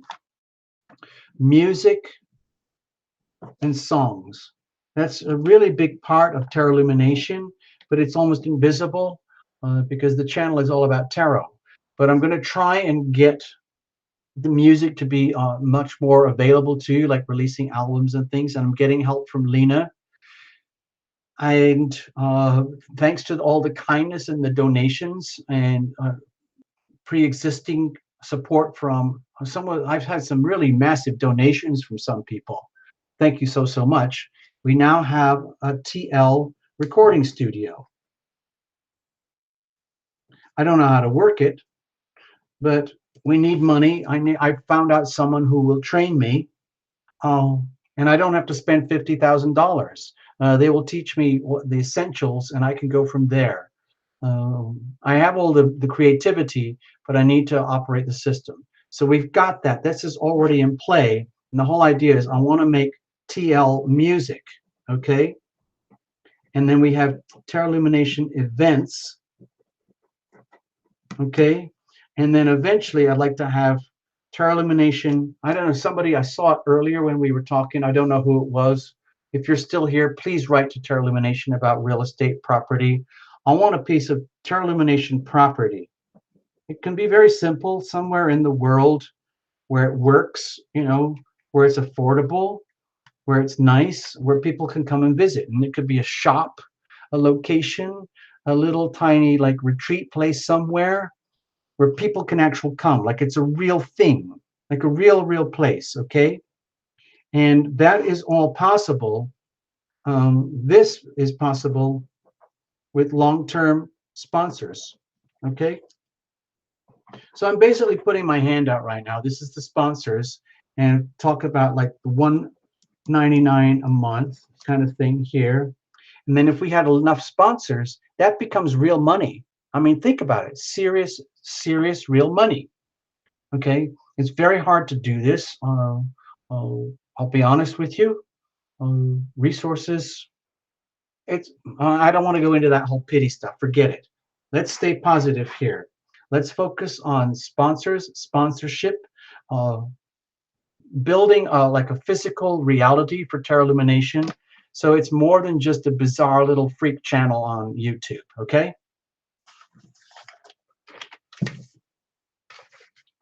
All right. I'm kind of wiped out. You can probably tell now. I know a lot of you got to go home. It's the end of the week and got to go to work tomorrow if you're in the United States. I don't know where everyone else is from here tonight across the world. I know Ivona was here earlier. Actually, you're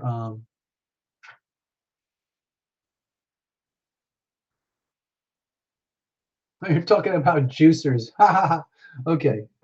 Okay. So anyway, thank you for listening. I'm going to put a little song on and we're going to chill out and hang out together.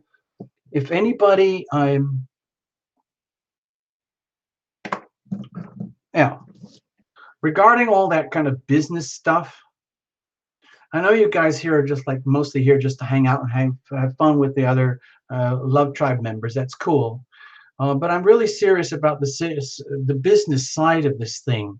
I'm mostly an artist and a writer and a musician by nature, but this is a business and we got to find a way to keep it going and make it viable, certainly a lot more viable than it is now. I do this mostly purely out of love, and I want to keep going.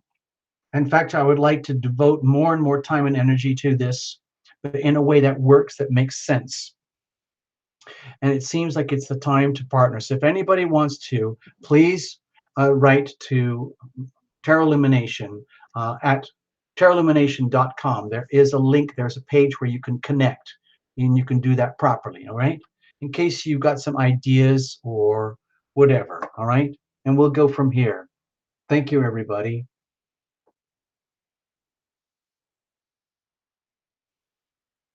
Yeah, thank you, Sharon. It's going to be awesome. I'm so excited.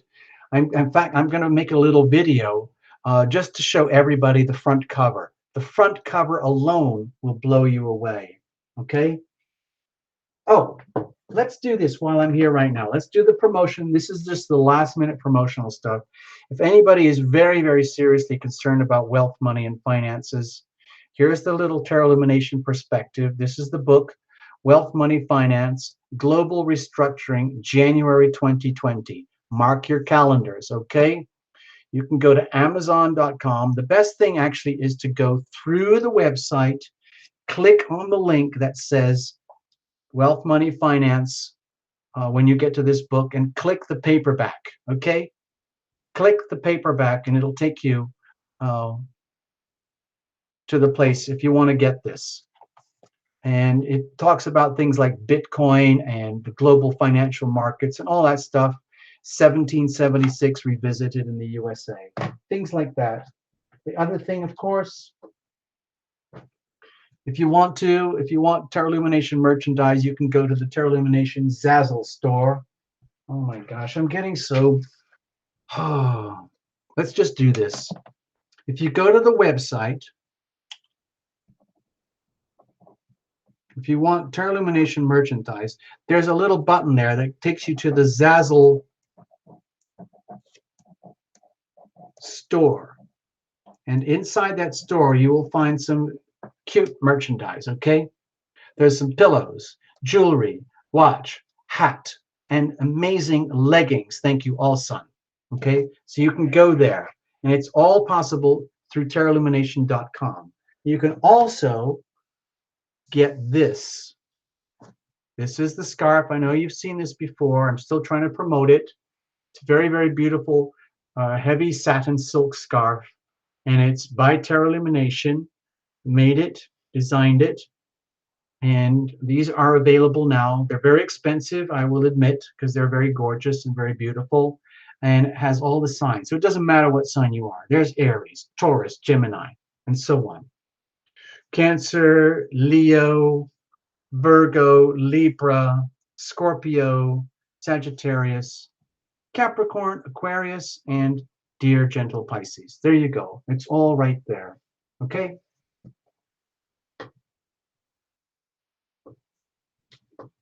Thanks, Abby. Wow, you're still here, Abby. It's really late. Let's wrap it up, people. Let's wrap it up. Thank you so, so much. I'm going to put on probably 2 songs just for fun. Ich bin so. Hey, I didn't know you were here. Good evening. Ich bin so. Ich bin so. That's German. I am blessed. How can you get a reading? Please, please, please. Well, we're finished here tonight. I am blessed. If you want to, you can go to terraillumination.com and you can figure out how to get a reading from there. But these are private readings, and you'll see when you get there, okay? No worries. You'll be fine. Don't you worry, all right? So let's have a look. I'm going to wrap it up, people. I'm going to wrap it up.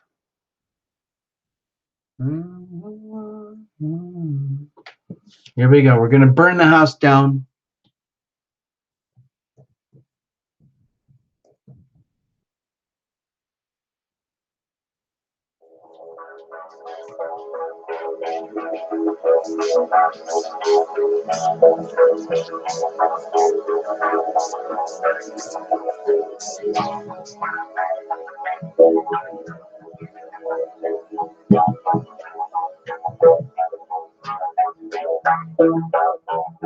Sing the word, dance the word.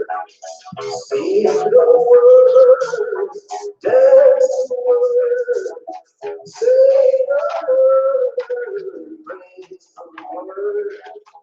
Feel the word, love the word. Live the word, vibrate the word.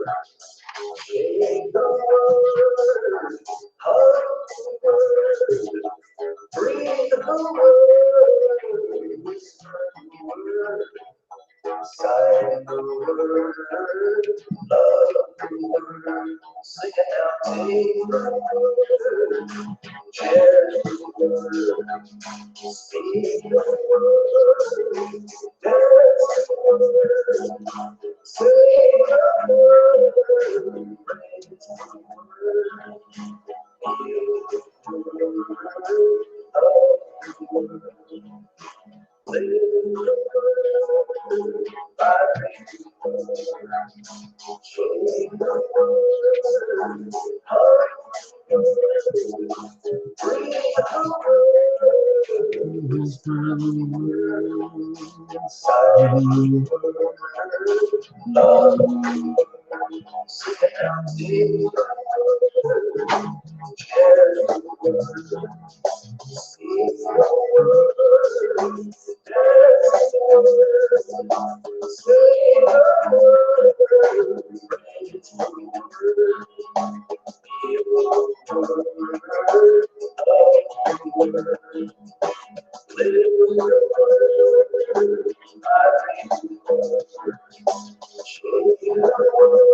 You've probably figured it out, people.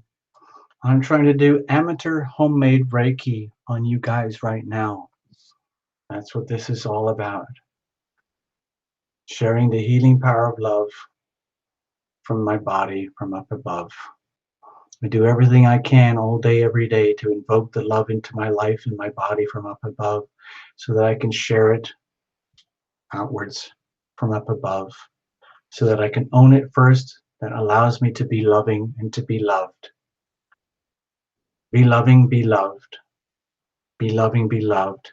Love thyself. Invite the healing power of love to fill your body, your mind, your heart and soul from up above. Okay? Have a blessed week, people. I love doing this for you. Good night, love tribe. It's a pleasure. It's truly a pleasure. Bye-bye. Bye-bye. Good night, everybody. Good night, everybody. Love thyself. Take care of yourselves. We'll do this again. Bye-bye.